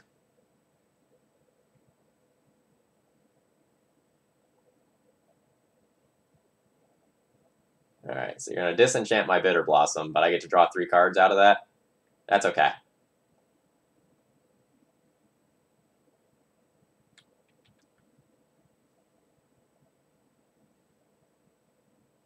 Yeah, cloned one. So, like, if it's some total meme deck that can't win, but it'd be good entertainment, you know, we'd probably be looking at something like 24, where it's like, all right, you know, here's your 12 ticks, you know, for your entry fee, and then here's 12 for your time. That's probably what we're looking at, but we can discuss details later.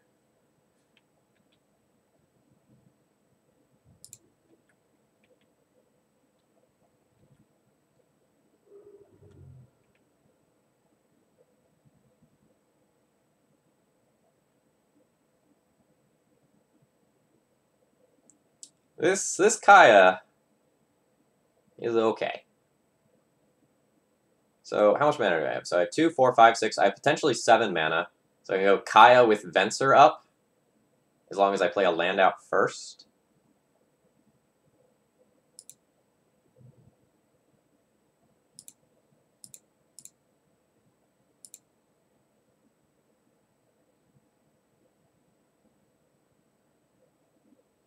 And, like, getting Council's Judgment and Disenchant out of the graveyard, I guess, means something.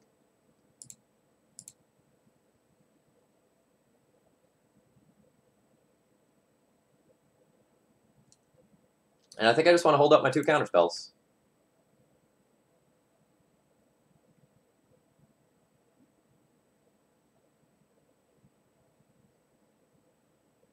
You can have a card.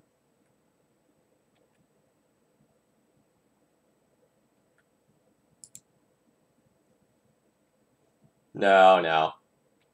So, like, the way my stream works is, like, the viewers aren't paying me for my time, right? I kind of, like, get my time from Twitch money and, like, donations and, like, some sponsorships that I have. The viewers are paying to sculpt the content that's on the channel. So essentially, you know, the 12 ticks I ask for a donation deck list isn't paying me for my time. It's just saying, like, hey, your entry fee's on me today. And then it kind of makes it so that anything I win, I essentially get to keep for free.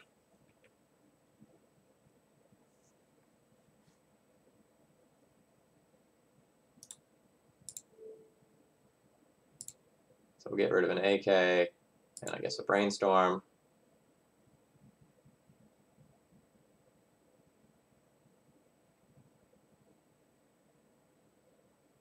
You would like to AK.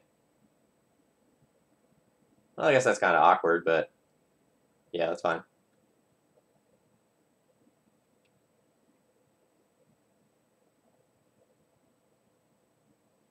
Another AK, though? I mean, it's not worth using events on. I will give them the card draw. I kind of need to like use the Venser to protect Kaya. Like my opponent already has 6 cards in exile, so this Kaya is 12 damage already. So like my opponent is like actually near death from this alone.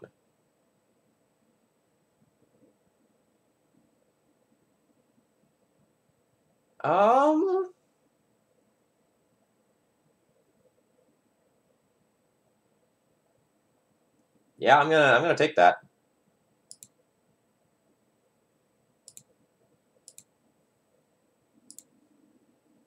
So I get to play Rest in Peace, which sends all of their stuff to exile.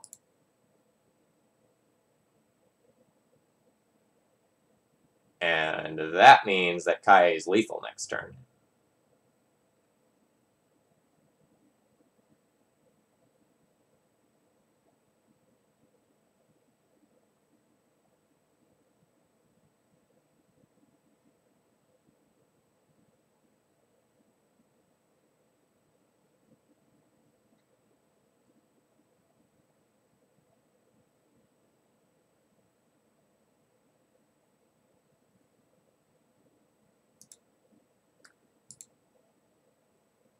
I think I Venser the Rest in Peace back to my hand and make them answer it again next turn.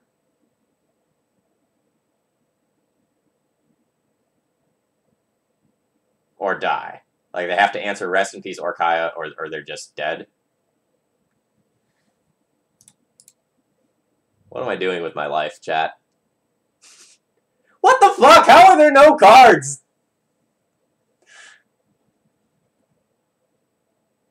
God damn it.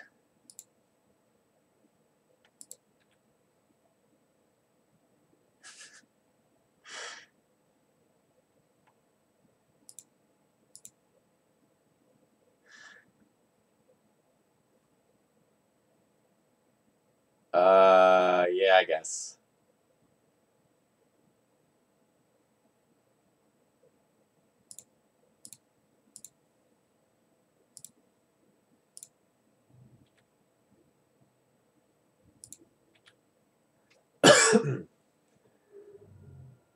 What is this deck?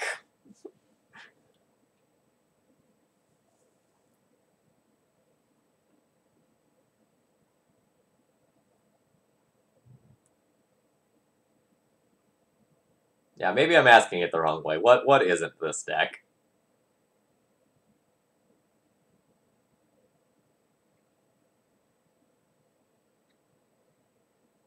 Counterbalance resolves. Can't actually do anything about that.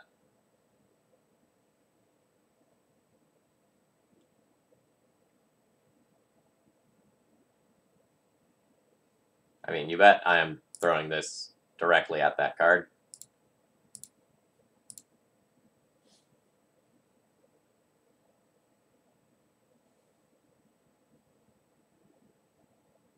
Yeah, you're right. I could have answered the counterbalance. I was definitely still on tilt from my lack of being able to fetch a land. Venser back my sweet card to my hand.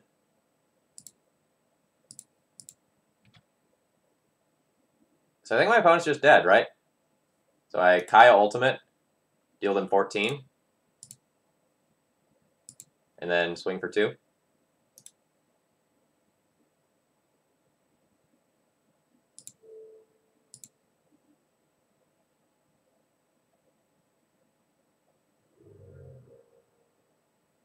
Wait, I thought it was 2 times the damage. Fuck! I'm stupid.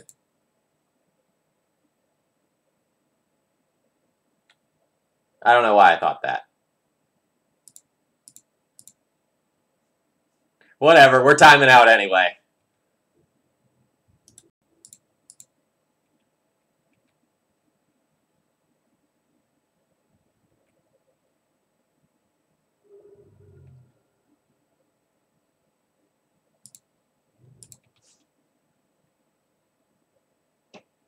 In all honesty, though, like, I probably would have ultimated the Kaya this turn anyway.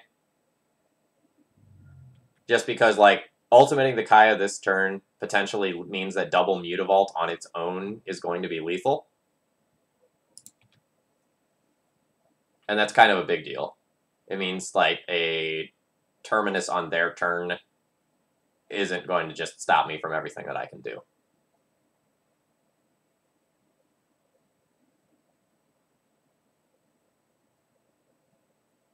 Yeah, I love baskets. It's also very possible that, like, a Creeping Tar Pit is going to be better than Mutavault in this deck. What do I think of that?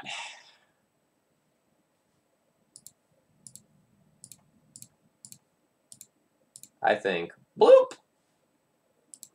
That's some noise that Venser makes right now. And treat the angels on top, you say.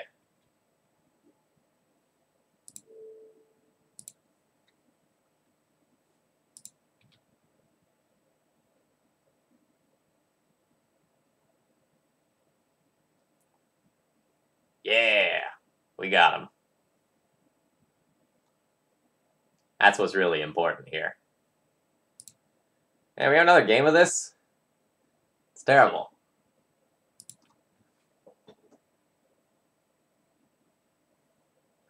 So basically, I'm going to keep any hand that can produce a turn 2 Bitter Blossom and throw everything else back.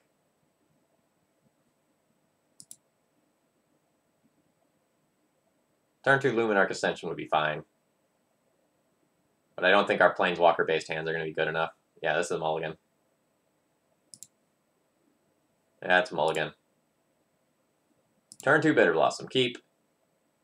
I'll put that on top because it means I can have a counterspell up on turn 3.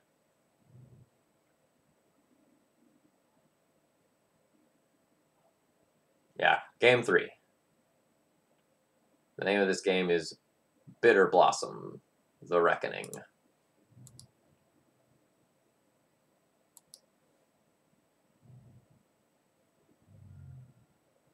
Alright, play Counterbalance, don't have a 2 on top, blind.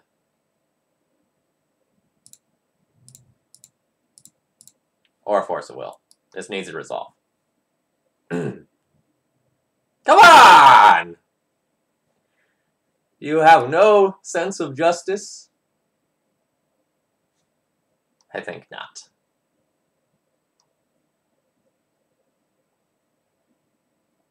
Alright. Now the way we win is Brainstorm, and they don't have a 1 on top. And then find Bitter Blossom, and they don't have a 2 on top. How likely is that to happen?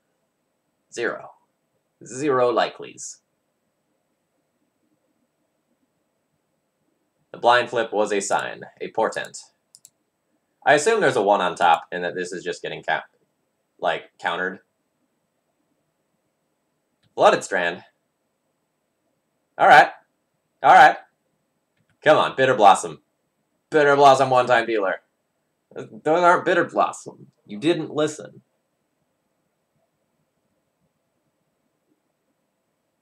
So I'm going to put back a Plains and 1 Strix. Play Arid Mesa, pass the turn. I will Spell Stutter anything that moves.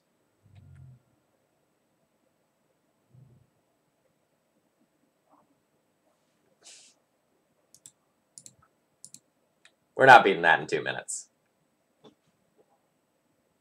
The gods said, Phil, you don't get to win a game of Magic here. Alright, we are 0-3 with this deck. This is a beating. Let's keep playing, though.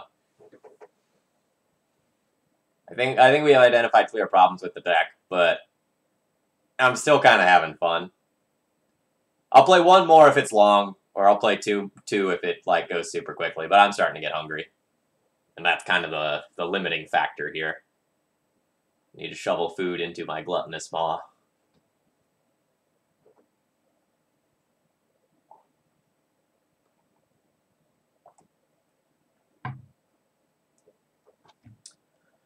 Let's see.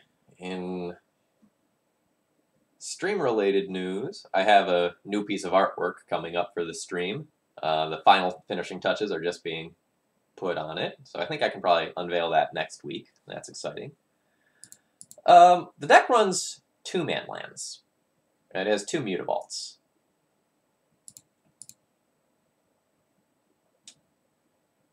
I'm also thinking about trying something new.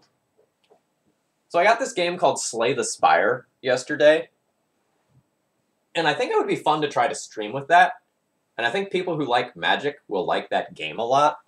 So I'm considering like trying out a Slay the Spire stream or two. It's kind of like a deck building game spliced over an RPG. So imagine something like Dominion or Ascension mixed together with an RPG. I think the game's really cool. Like, I've only played like 3 iterations of it, like 3 rounds, 3 games, whatever. But I like it a lot. And I think it would make for good content. So if you have any thoughts on that, like let me know. Whatever, my spirit is broken. I'll keep this hand. It has a Standstill. That card's good. I can get 3 basic lands. Got that going for me. In fact,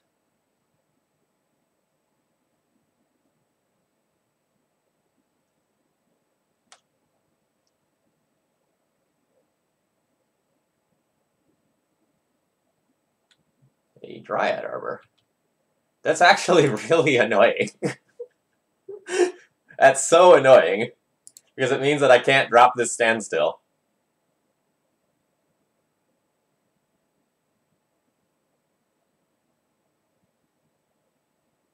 Quiet, Tux Dev. They'll hear you. Alright, so I'm going to do something that looks weird and suboptimal. I'm just going to go ahead and fetch here to play around a random 1 of Stifle. And I can probably very safely fetch non-basics. Like, if there's... maybe I can safely fetch basics. Like, a Wasteland as like a 1 of in their deck is not unprecedented. Yeah, alright. I'll get Island Plains. And then just pass.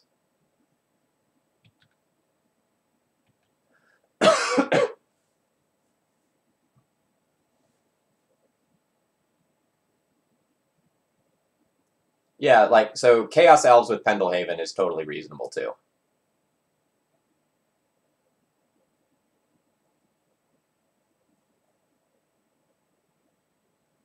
I mean, I guess it could be traditional Elves with Pendelhaven.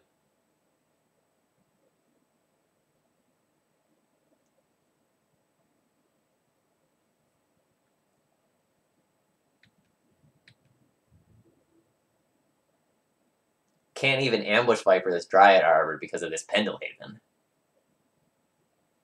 Pendelhaven, OP, ban Pendelhaven.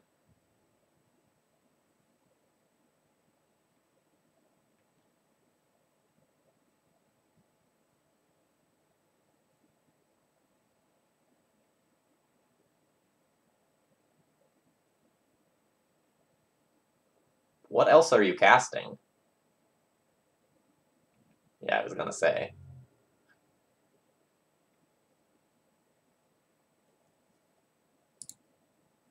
Surprise! It is me, Spellstoker Sprite.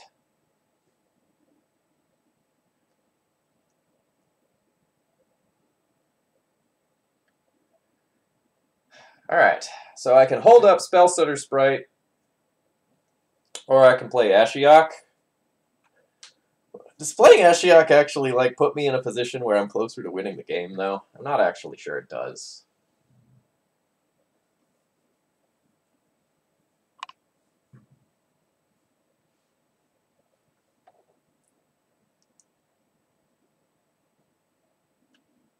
Kind of the problem with the Planeswalkers that are in this deck. Like, you can plus them, and it's not super meaningful. Yeah, I'm just going to make my land drop and hold up Sprite. Hope to counter some spell that potentially matters, like an Elvish Visionary or a Glimpse of Nature.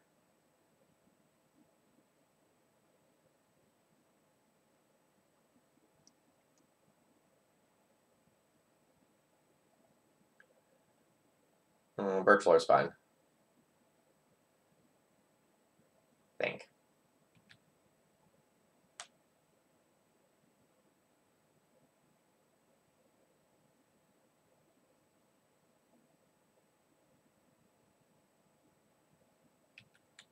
I'm trying to get something juicier than these because, like, this is my last counterspell. So, like, a Visionary or a Glimpse or something a little more objectively powerful, like a Heritage Druid, seems better to me. So, this is 2 minutes. Yeah, this is worth it.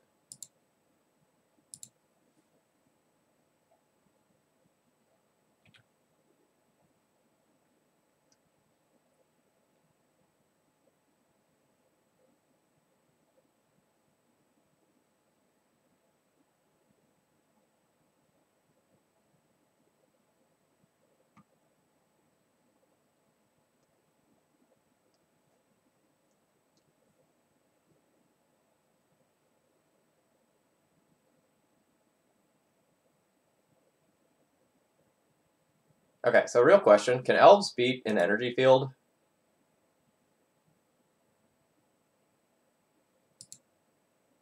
In game 1?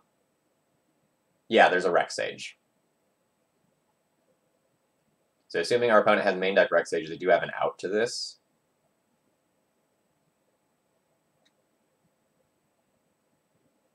But I should potentially just cast Energy Field and use it as a fog machine. And just, like, keep attacking in with these while invalidating a quick, like, natural order kill or something like that. It'll make some of my cards notably worse,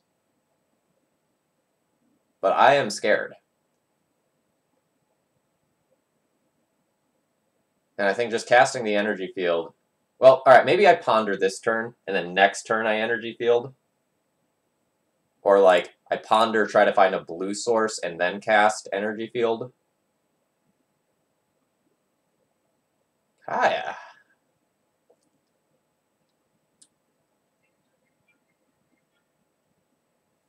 We don't even have Force of Will in this deck, cloned one. We don't have Fear. So Kaya, I could play Kaya and, like, minus to kill an elf.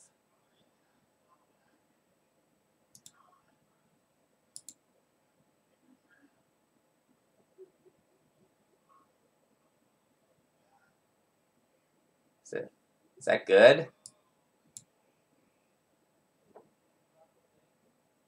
Like, I can Kaya kill Birchlore Rangers.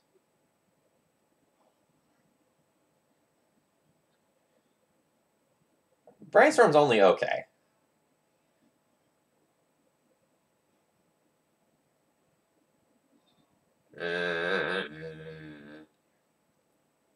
Alright. I'm going to take the Brainstorm and the Misty out of these.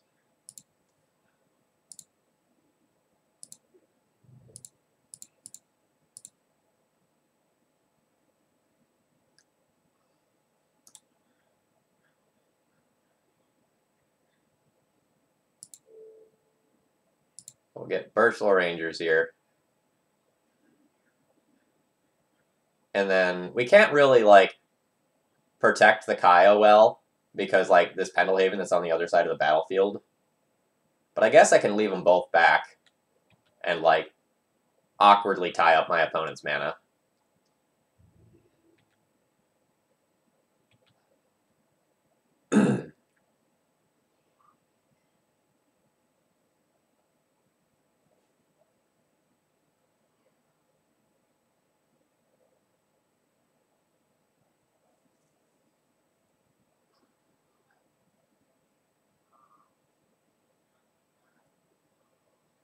Tribal Dirtle. Which one of us is Tribal Dirtle? If anyone, it's me. I have 2 fairies. They only have 1 elf and 1 tree.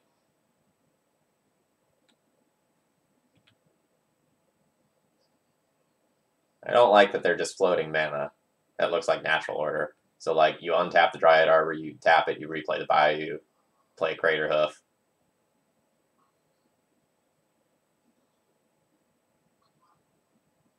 But then I can just energy field. And I won't be dead.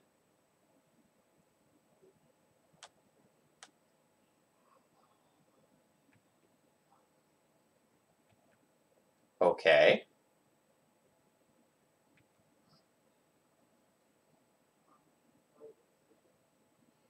I'm confused as to what's going on. Maybe they mapped out that entire sequence ahead of time.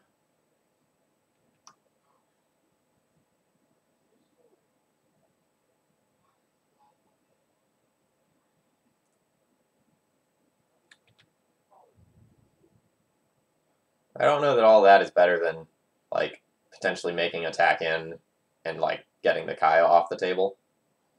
So now I can take this Wirewood Symbiote.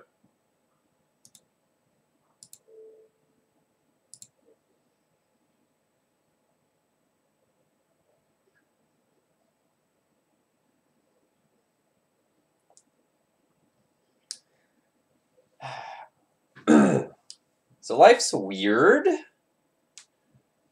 I kind of don't want to play the energy field this turn. Because if I do, the Kaya might just die to what's on board. And then I'll lose the energy field. Because the energy field only prevents damage to me.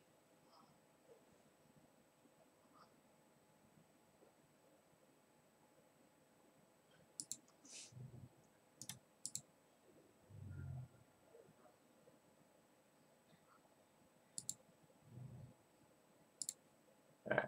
Blue, black, 1.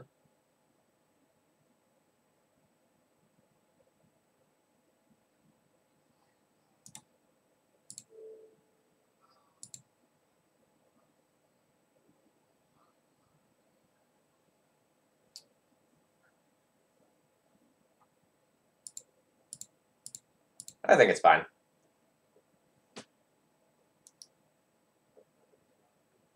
I don't necessarily think the brainstorm was good.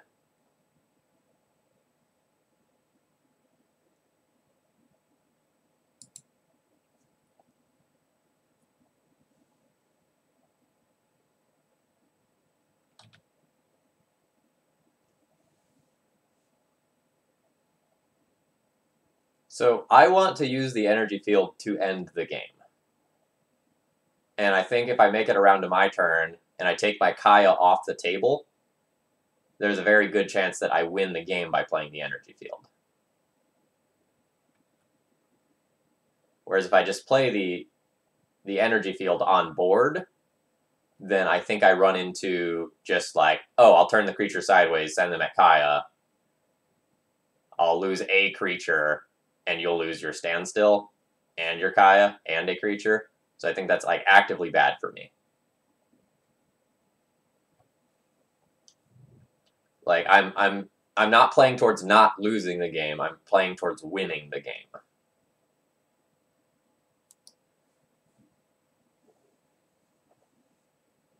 I mean, we can make a wish list, you know. If we had Rip, we'd be great. If we had Force of Will, we'd be great. If we had early spot removal, we'd be better. This is probably just us being dead, right? So 15, 24, we can block 2. They didn't make the mistake of attacking any of our duders. I mean, at least Zealous Persecution is going to be good.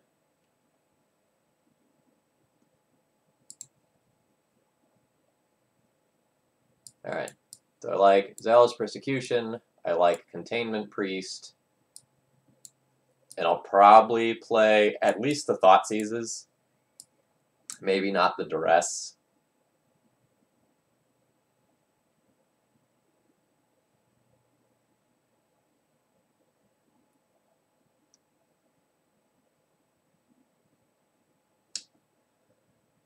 Alright, Vindicate is clearly too slow with what they've got going on. These Planeswalkers are kind of medium. The Spell Pierces are kind of medium.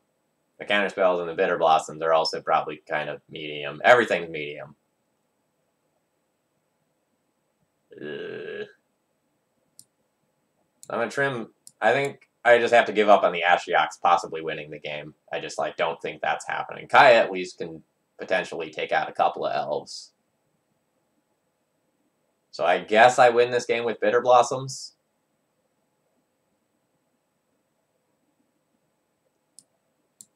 I guess I'll pull the Spell Pierces. I'm kind of like subbing them for Thought Seizes.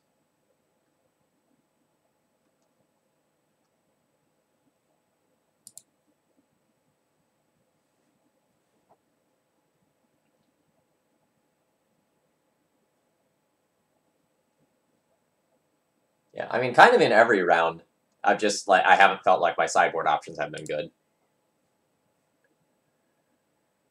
I have a Supreme Verdict in hand. This Misty Rainforest is biting us in the butt again because we want to get like a potentially a scrub land so that we can Thought Seize and also get the other white source that we need for Supreme Verdict. But that's not happening here. I mean, I'm going to keep this hand, but we're going to need to find another white source. So this will get an Underground Sea.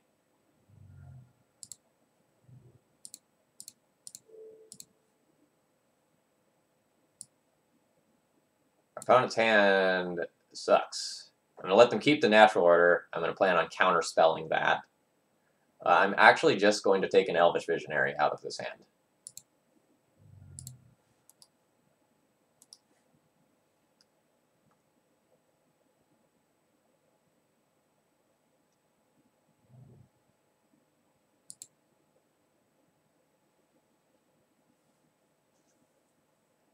And will I counter an Elvish Visionary? I don't think I'll counter an Elvish Visionary. Like, I can leave my opponent stranded with nothing, but like any green creature plus Natural Order is important.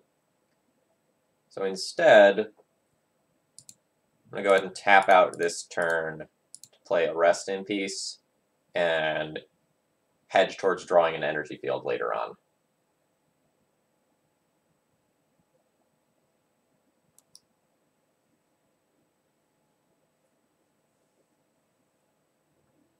Standstill is currently not a competitive deck in Legacy.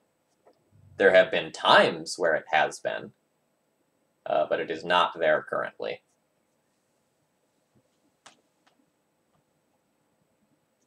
It will probably be a competitive deck again. Not now.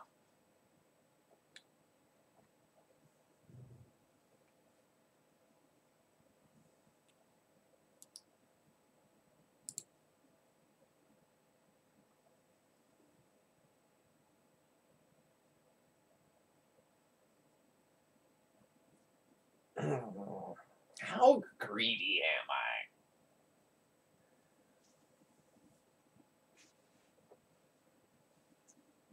I?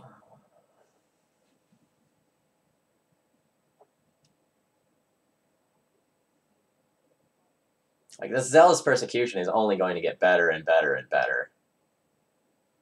I think I wait. I don't think I play this card.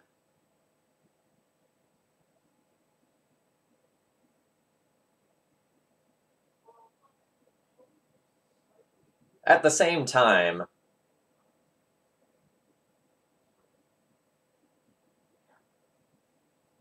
taking this 2-for-1 that takes out one of their mana producers is probably good enough, but I'm going to pass.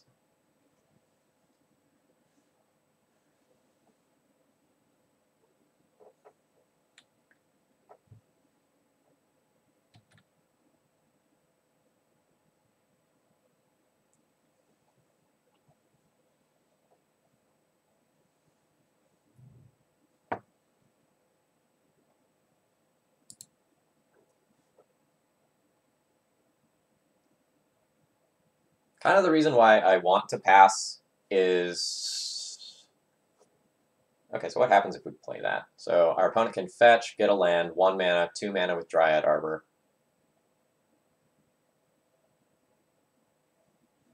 Yeah, that's fine. Actually, it prevents me from killing the Dryad Arbor. And I want to kill the Dryad Arbor.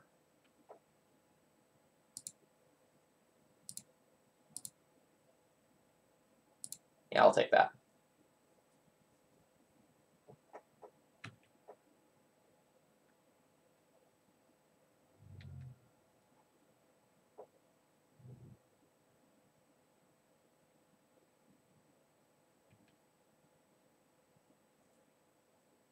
Play one more creature. Do it. Do it. Yes. Play one more creature. It's not Wirewood Symbiote.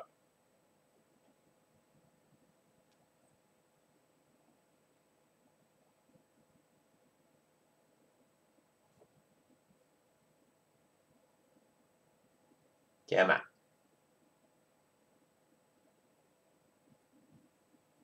I just want to murder all of the green men.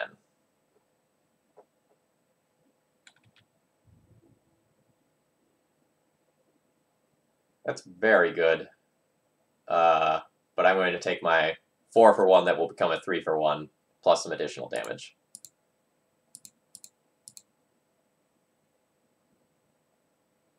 So like they'll get to bounce their Dryad Arbor. I'll take a 3-for-1, hit them for 2.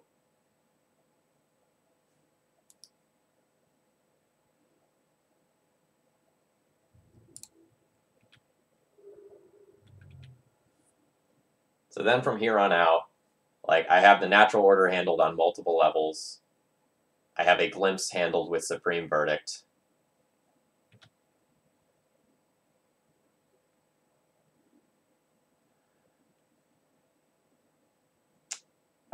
Do I want to Verdict? Lasco, thank you very much for your continued support. Yeah, I know, it's crazy how long like this has been going on now. I'm very, very happy with the progress.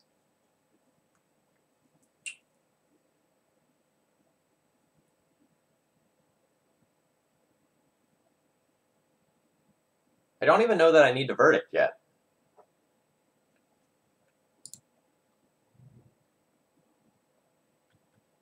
Like, I have a Counterspell for a Glimpse. I have a Containment Priest for a Natural Order. And any spell that I don't actually care about all that much just contributes towards the Supreme Verdict being better.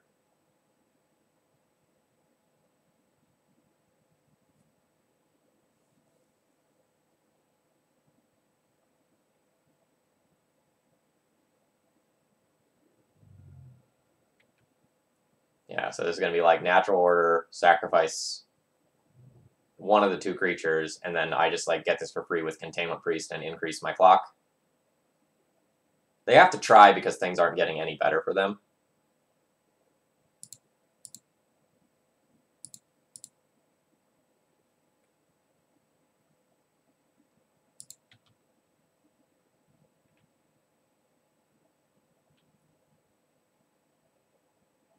Awkwardly playing out the Priest makes the Verdict worse, but, you know, I don't think we need to worry about that.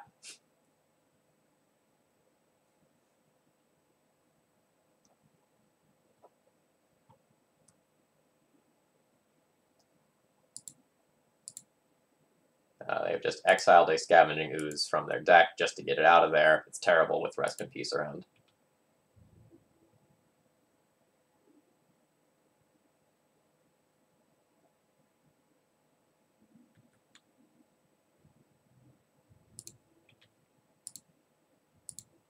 Alright, so I know they have this Archon. I have a counterspell for it.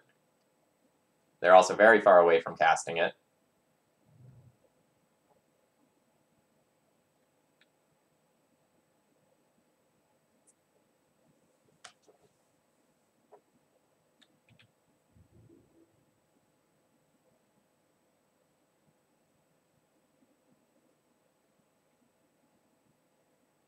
I'm fine with this attack.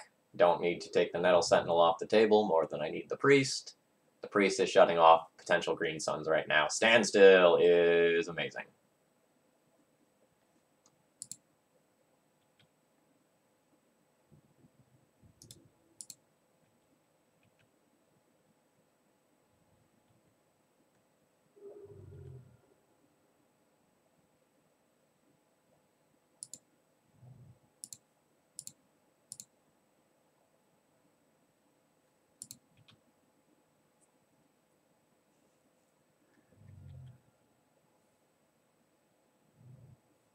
The fetch land configuration in this deck is not ideal.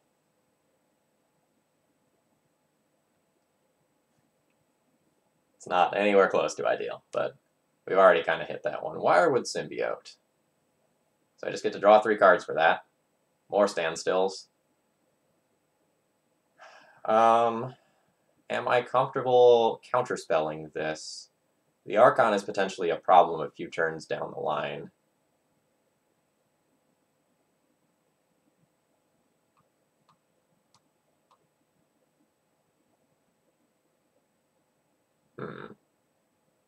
I don't think I want to counter that. This is fine. Like, I just have so few actual counter spells that I want to try to use them sparingly. If I had, like, Force of Wills to draw towards or anything like that, I would 100%, like, just take the even trade and then play more standstills. You have a glimpse. You just want to redeploy that.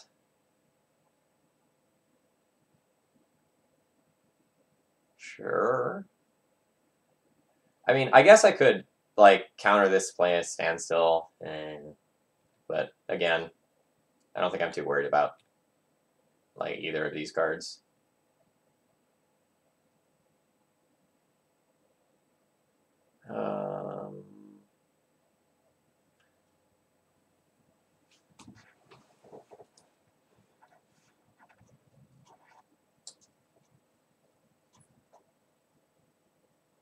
Am I willing to trade Priest for Nettle Sentinel?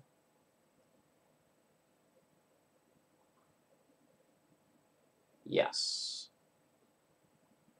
I think I am. Maybe not. Like, we have an 8-turn clock currently. And we have a lot of top decks that will just, like, seal up the game. Maybe that's too greedy.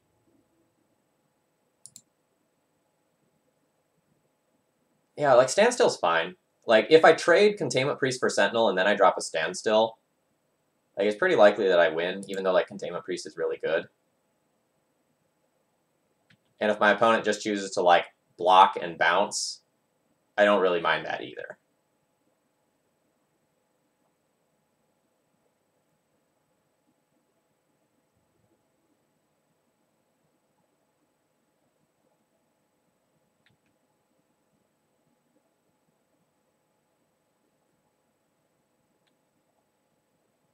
Are you bouncing it?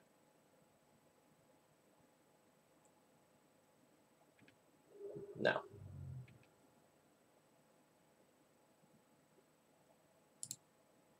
So now I feel fine about casting this.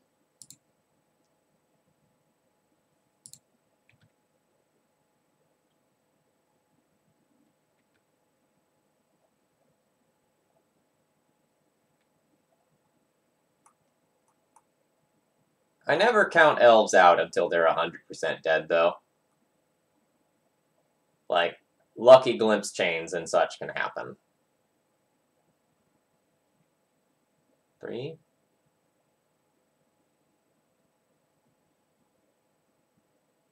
Green sun for x equals 2. So that will get an Elvish Visionary, which I guess I should just counter.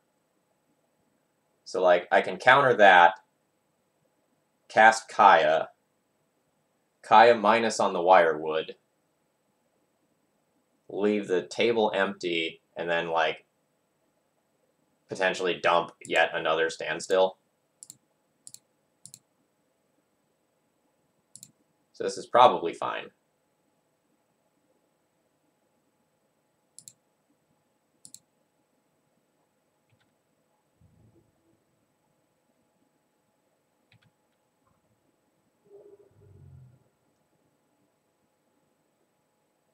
Nice.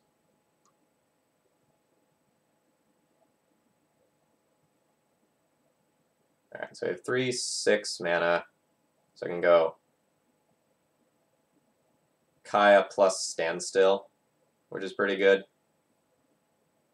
And I can also Ponder. So I guess I ponder first. I'll shuffle that.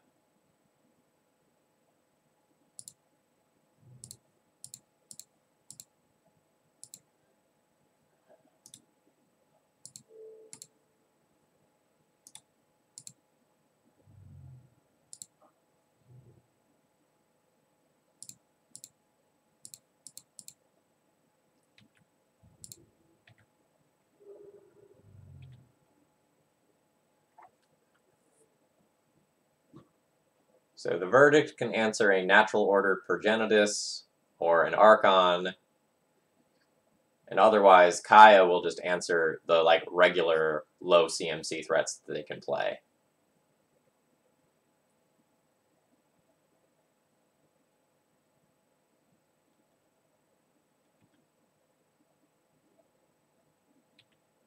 Alright, you have a 2/2.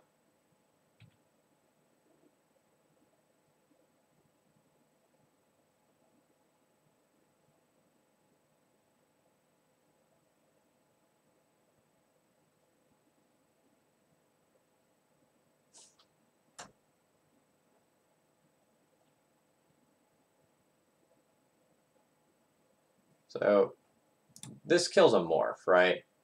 Morph still have CMC 0. That didn't change. It's just like a query in Ranger if my opponent flips it up. Or no, Birchlore. Which one's the morph? I should know this. Regardless, it's one of the 1 CMC elves.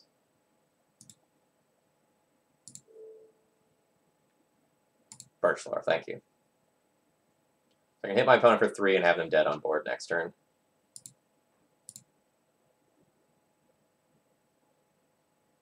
Alright. We have assembled Rip Energy Field.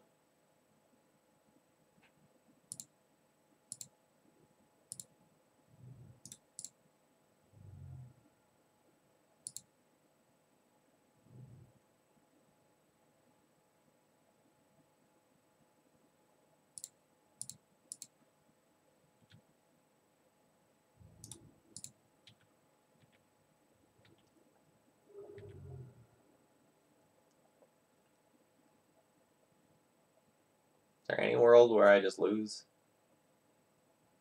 Not really.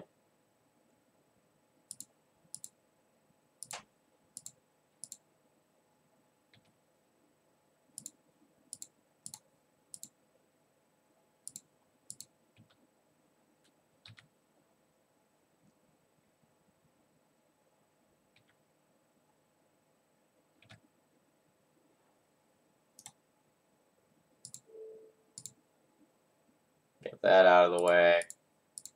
Fire up the old Mutavault. And go to town.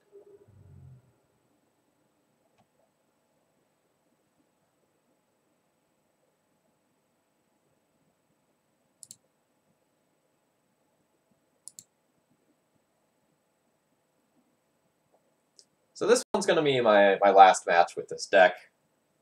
I think the deck has enough problems that it's not really worth playing more. It needs some severe edits, right? Like, there's not enough 1-mana interaction, you know, there's not enough counterspells, there's not enough spot removal. There's just kind of too much stuff that doesn't do enough in this deck. Like, trying to abuse these 3-mana planeswalkers, like, I understand the potential that they have, but, like, the number of situationally good cards in this deck is insane. Like, there's very few cards that are just going to be consistently good in this deck list, and I think that's a problem. Nope. Opponent is waiting for me to respond. Keep.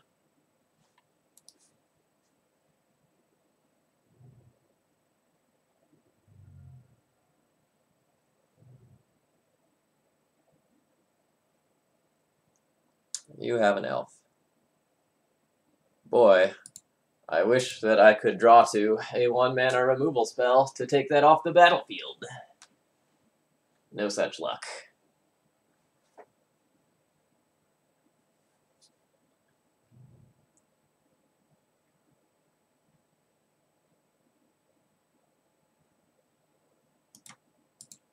I'm more or less obligated to brainstorm here, and I'm going to do so off of Tundra to open up Supreme Verdict as a line later on.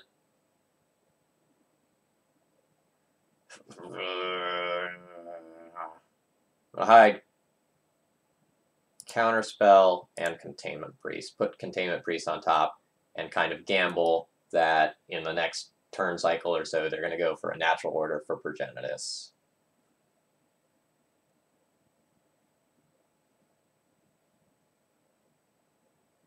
Like, I guess it's technically safer to put the Counterspell above, but I don't know. My gut says that I should like try to resolve the Containment Priest and then have Counterspell as the backup beyond that. Like, that's just what conceptually makes sense to me as being the strongest line.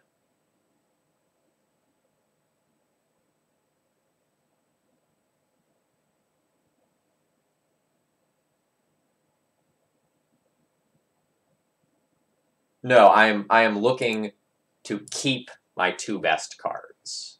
That's what I was doing with that brainstorm. So I was not attempting to shuffle away anything that was bad. I was attempting to hide my best stuff from that Thoughtseize.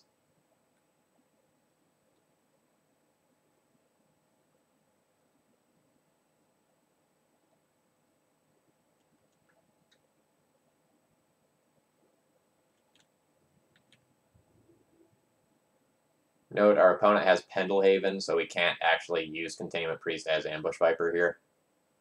That doesn't work the way we want it to. We would be sad.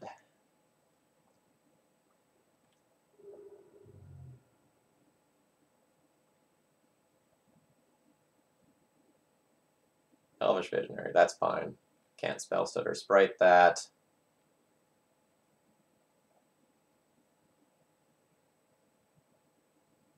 Our opponent can bounce their Bayou, untap the Land War Elves, and draw another card. Uh-oh. So opponent had access to 4 mana there, so they probably don't have Natural Order. But I'm going to play this out anyway, for the sake of our own curve. Then we will have Spellstutter and Counterspell available to us. Unfortunately, we probably are going to need to Counterspell the Elvish Visionary the next time it comes back down. If I had a Mutavault that I could animate and then tag that, that'd be great. But I do not have that luxury.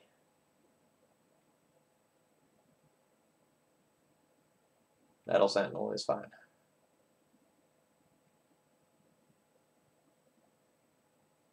Other Nettle Sentinel is fine.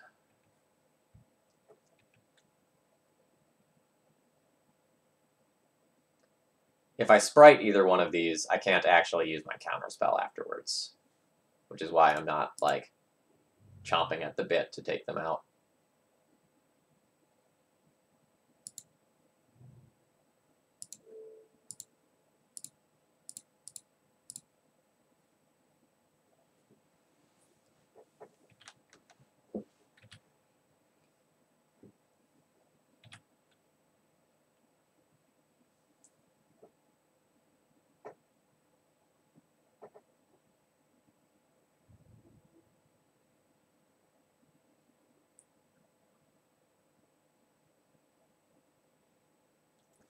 Alright, well, let's play the Strix. We're just trying to draw towards some better cards. We can't really, like, afford to stand still yet. I'm going to play this out rather than the fetch land.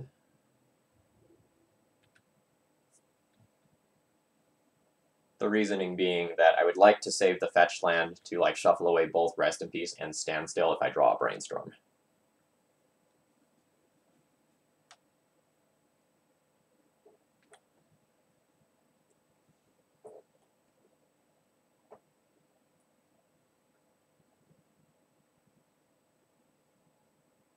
Cast Natural Order. Do it. A Wirewood Symbiote. Is that good enough to counter?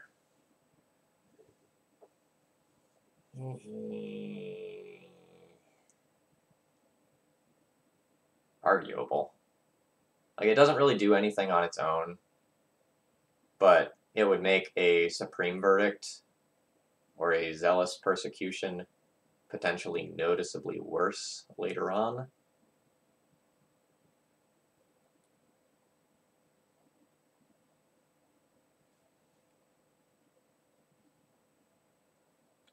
I think I'm going to let that go.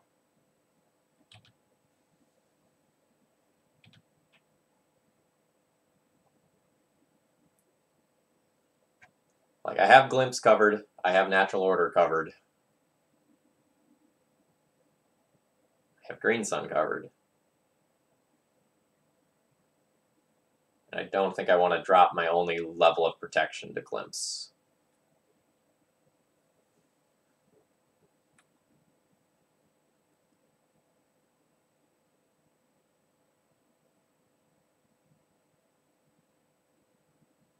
I also would really like to kill my opponent so I can go to the bathroom, but that's not happening.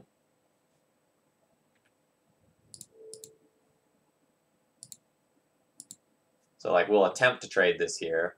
Oh, wow, it does actually happen. I'm slightly surprised. Is Bitter Blossom good? Gives me a clock, but then it also just, like, incentivizes my opponent to all-out aggro me.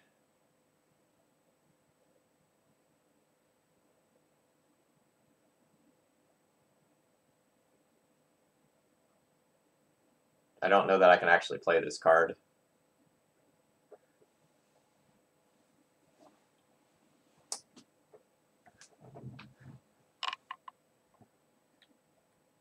I'm going to. I don't know that this is the safest thing to do in the world.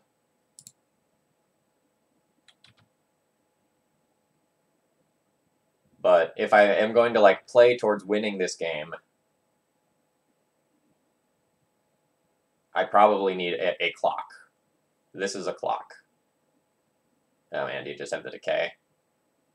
Can't even counter that with my Sprite, even though I was going to have two fairies. Alright, so we are looking for Brainstorm to shuffle both of these away, or we are looking for a Supreme Verdict, which will only be of medium utility and power level, unfortunately. Zealous Persecution would be fine as well. I guess Kaya's okay. I mean, Kaya's really just like one removal spell, though.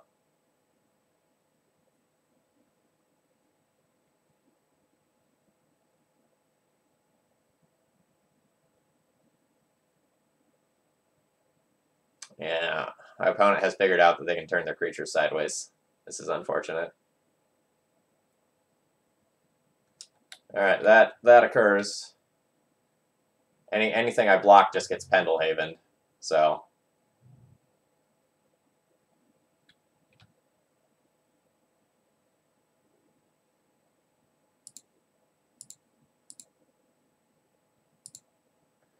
Give me something good.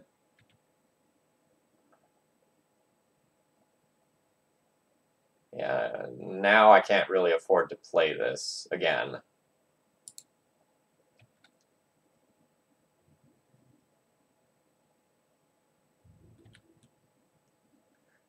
I think we're just dead to the board.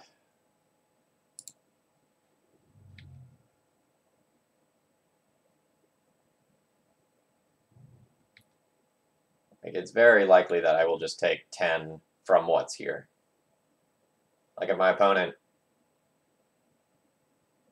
has absolutely nothing, maybe I can beat it, but I think I just need to cash this in for, like, literally any spell to just put another power in play. Yeah, we've got the energy fields, so, like, if we draw energy field, we go rip energy field in the same turn, and we're great, but life is not good.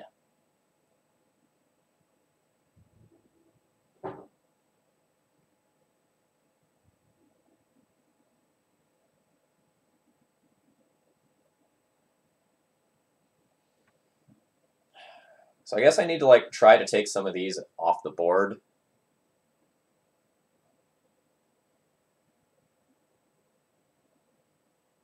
Like, I can trade a Baleful Strix for a Wirewood. safely.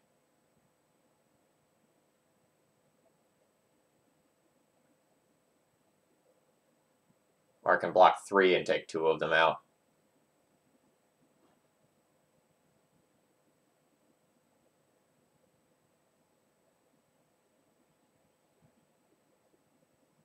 Pendelhaven kind of throws everything off. I'm going to take out a Wirewood.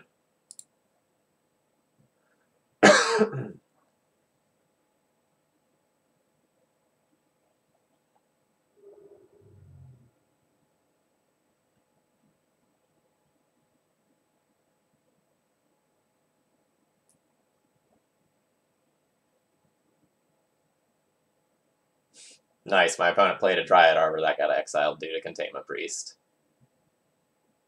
We've got a moral victory, if nothing else.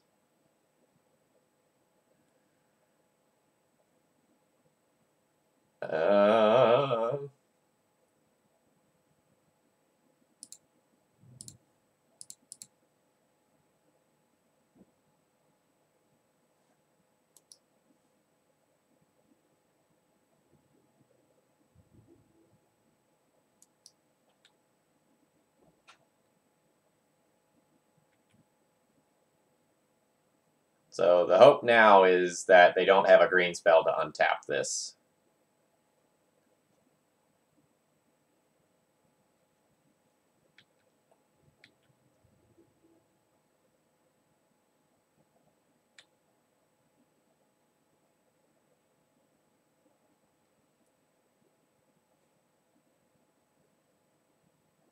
Would love to trade for Wirewood Symbiote this turn. Love, love, love that idea. I don't think my opponent's going to let me do it. Oh, they are. So I can double block Wirewood. And then kill it. And then hope to draw a Supreme Verdict to like go and answer both of these. Or like... Because I don't think I can take the 3 damage here reasonably.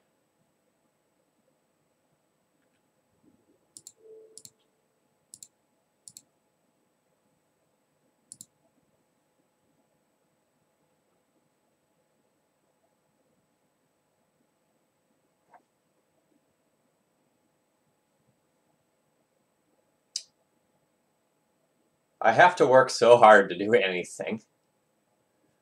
All these situational cards that are unplayable all the time. Oh wow, they just let that occur? What the hell does that mean about their hand?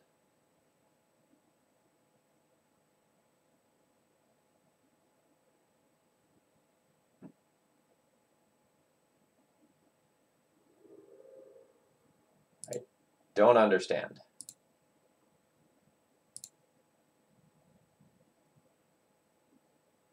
Is Zealous Persecution plus those 2 cards good enough? Zealous Persecution beats the Llanowar Elf, but not Pendelhaven, so no.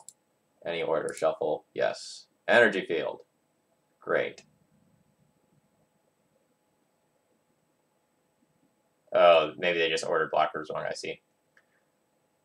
Is there a last card, Abrupt Decay? I'll kind of suck if that's the case.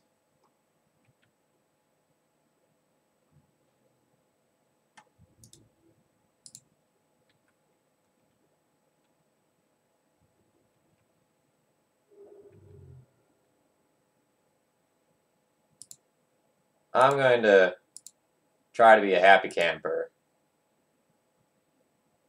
and assume that their last card isn't going to be an Abrupt Decay to make me cry.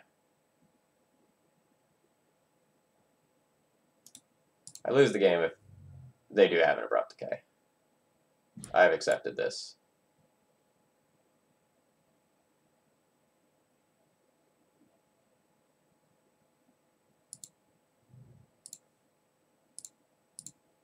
Or otherwise I should win.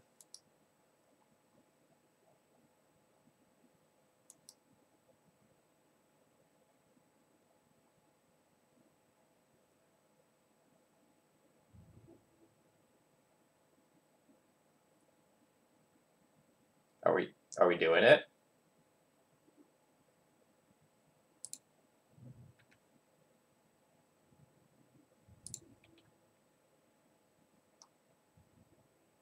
I might have to F6 through every one of my opponent's turns.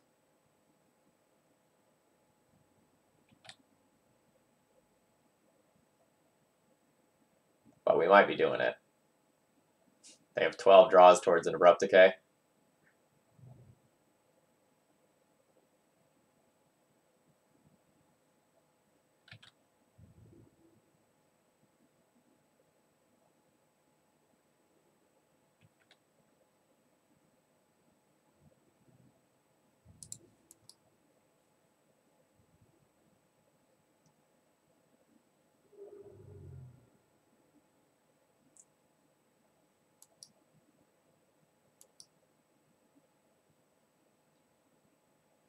At this stage, I am F6ing through every one of my opponent's turns, so if they actually crack the Standstill, I might not be able to respond to it in time.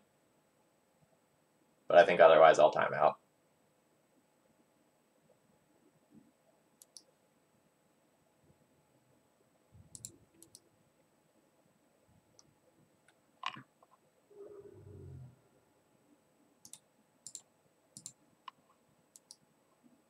The real question is whether or not I can actually just get in 10 more attacks in 46 seconds. I think the answer is yes.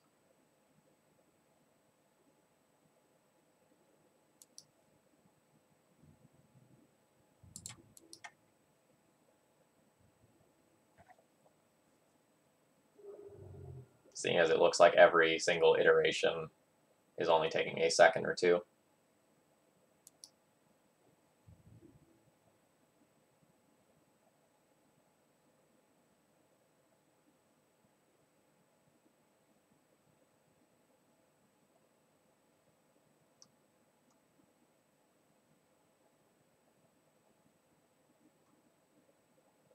They're thinking about something.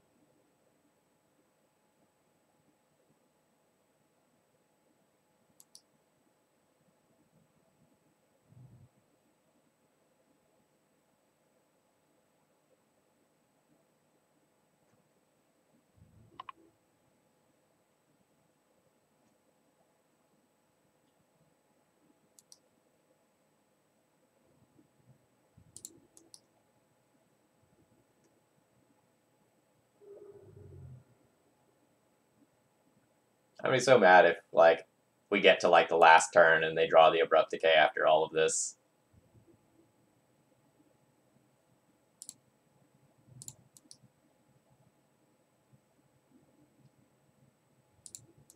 Playing Immutable probably isn't worth the clicks,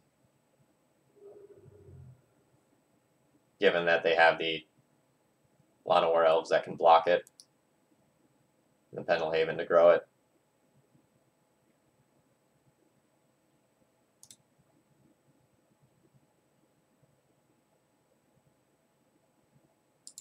Yeah, I'm not even gonna like try to brainstorm into like the 1-of counterspell. Like they can do whatever they can do.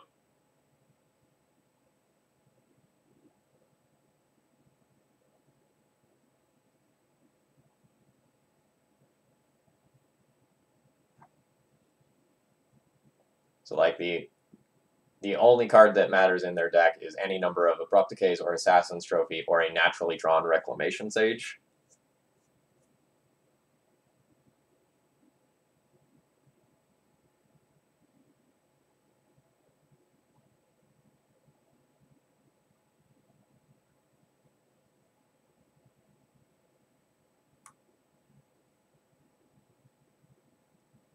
The other thing that's going to start coming up is that like our opponent may also just time out before we do.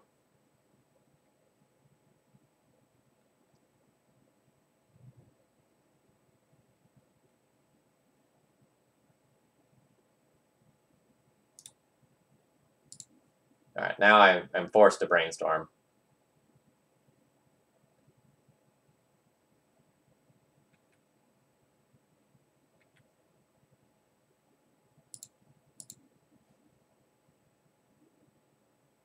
All right, so put back 2 random cards. I don't really need to think about it.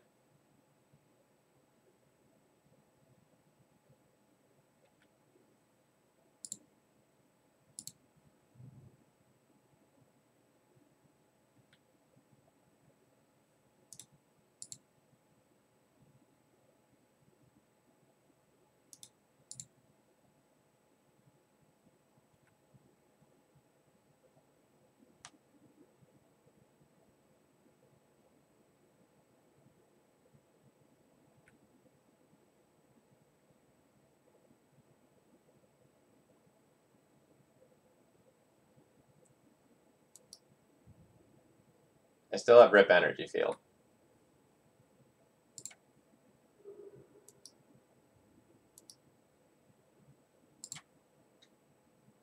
I drew too many cards. No.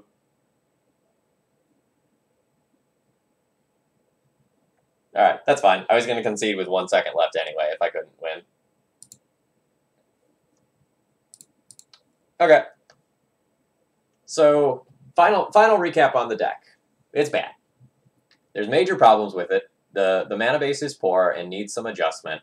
Even if this is like for budgetary reasons, like some of these lands probably just need to be colored mana sources. So like one of these swamps probably needs to go for another like blue-white land. The fetch lands need to be on-color fetch lands. It's very, very relevant. There's too many situational cards and not enough like good things to draw towards. Like for example, there's like no 1 mana interaction really. So like there's technically 2 spell pierces, but like you would expect to see like some Source of Plowshares or Fatal Pushes and things of that nature that just aren't here. Essentially, it's just clunky. Like, and these aren't powerful enough to win the game on their own by plussing in most cases. So, like, the idea of Rest in Peace Kaya is cute, but probably not good enough. So, that's where the main deck is at. As far as the sideboard goes, there needs to be a sideboard map for this deck where, like, you work on your in and out numbers to make sure that they actually work. Because I don't think they do. I felt like in just about every matchup, my sideboarding numbers did not work out well. I pretty much never had enough cards to bring in. So it's, like, very problematic. So I hope that was a sort of a useful tutorial for you on like deck building, and I hope it was entertaining. Like we got to do some interesting things today. I have no regrets about playing this deck list whatsoever, but you know it clearly had its issues. So if you enjoyed this, please consider doing something to promote my channel or otherwise help me do what I am doing. Whether that's as simple as just following or subscribing to the channel, or maybe doing something like a donation deck list to get other sweet decks on streams. I will be back on Monday night with some Legacy. We'll be playing some Death and Taxes versus Phoenix, and we'll see how that goes. Thank you all for joining me today. It doesn't look like there are any small Legacy streams open right now, so I'm just going to host the SCG Tour, which has a team-constructed event, and hopefully we'll get to see a little bit of Legacy. Cheers!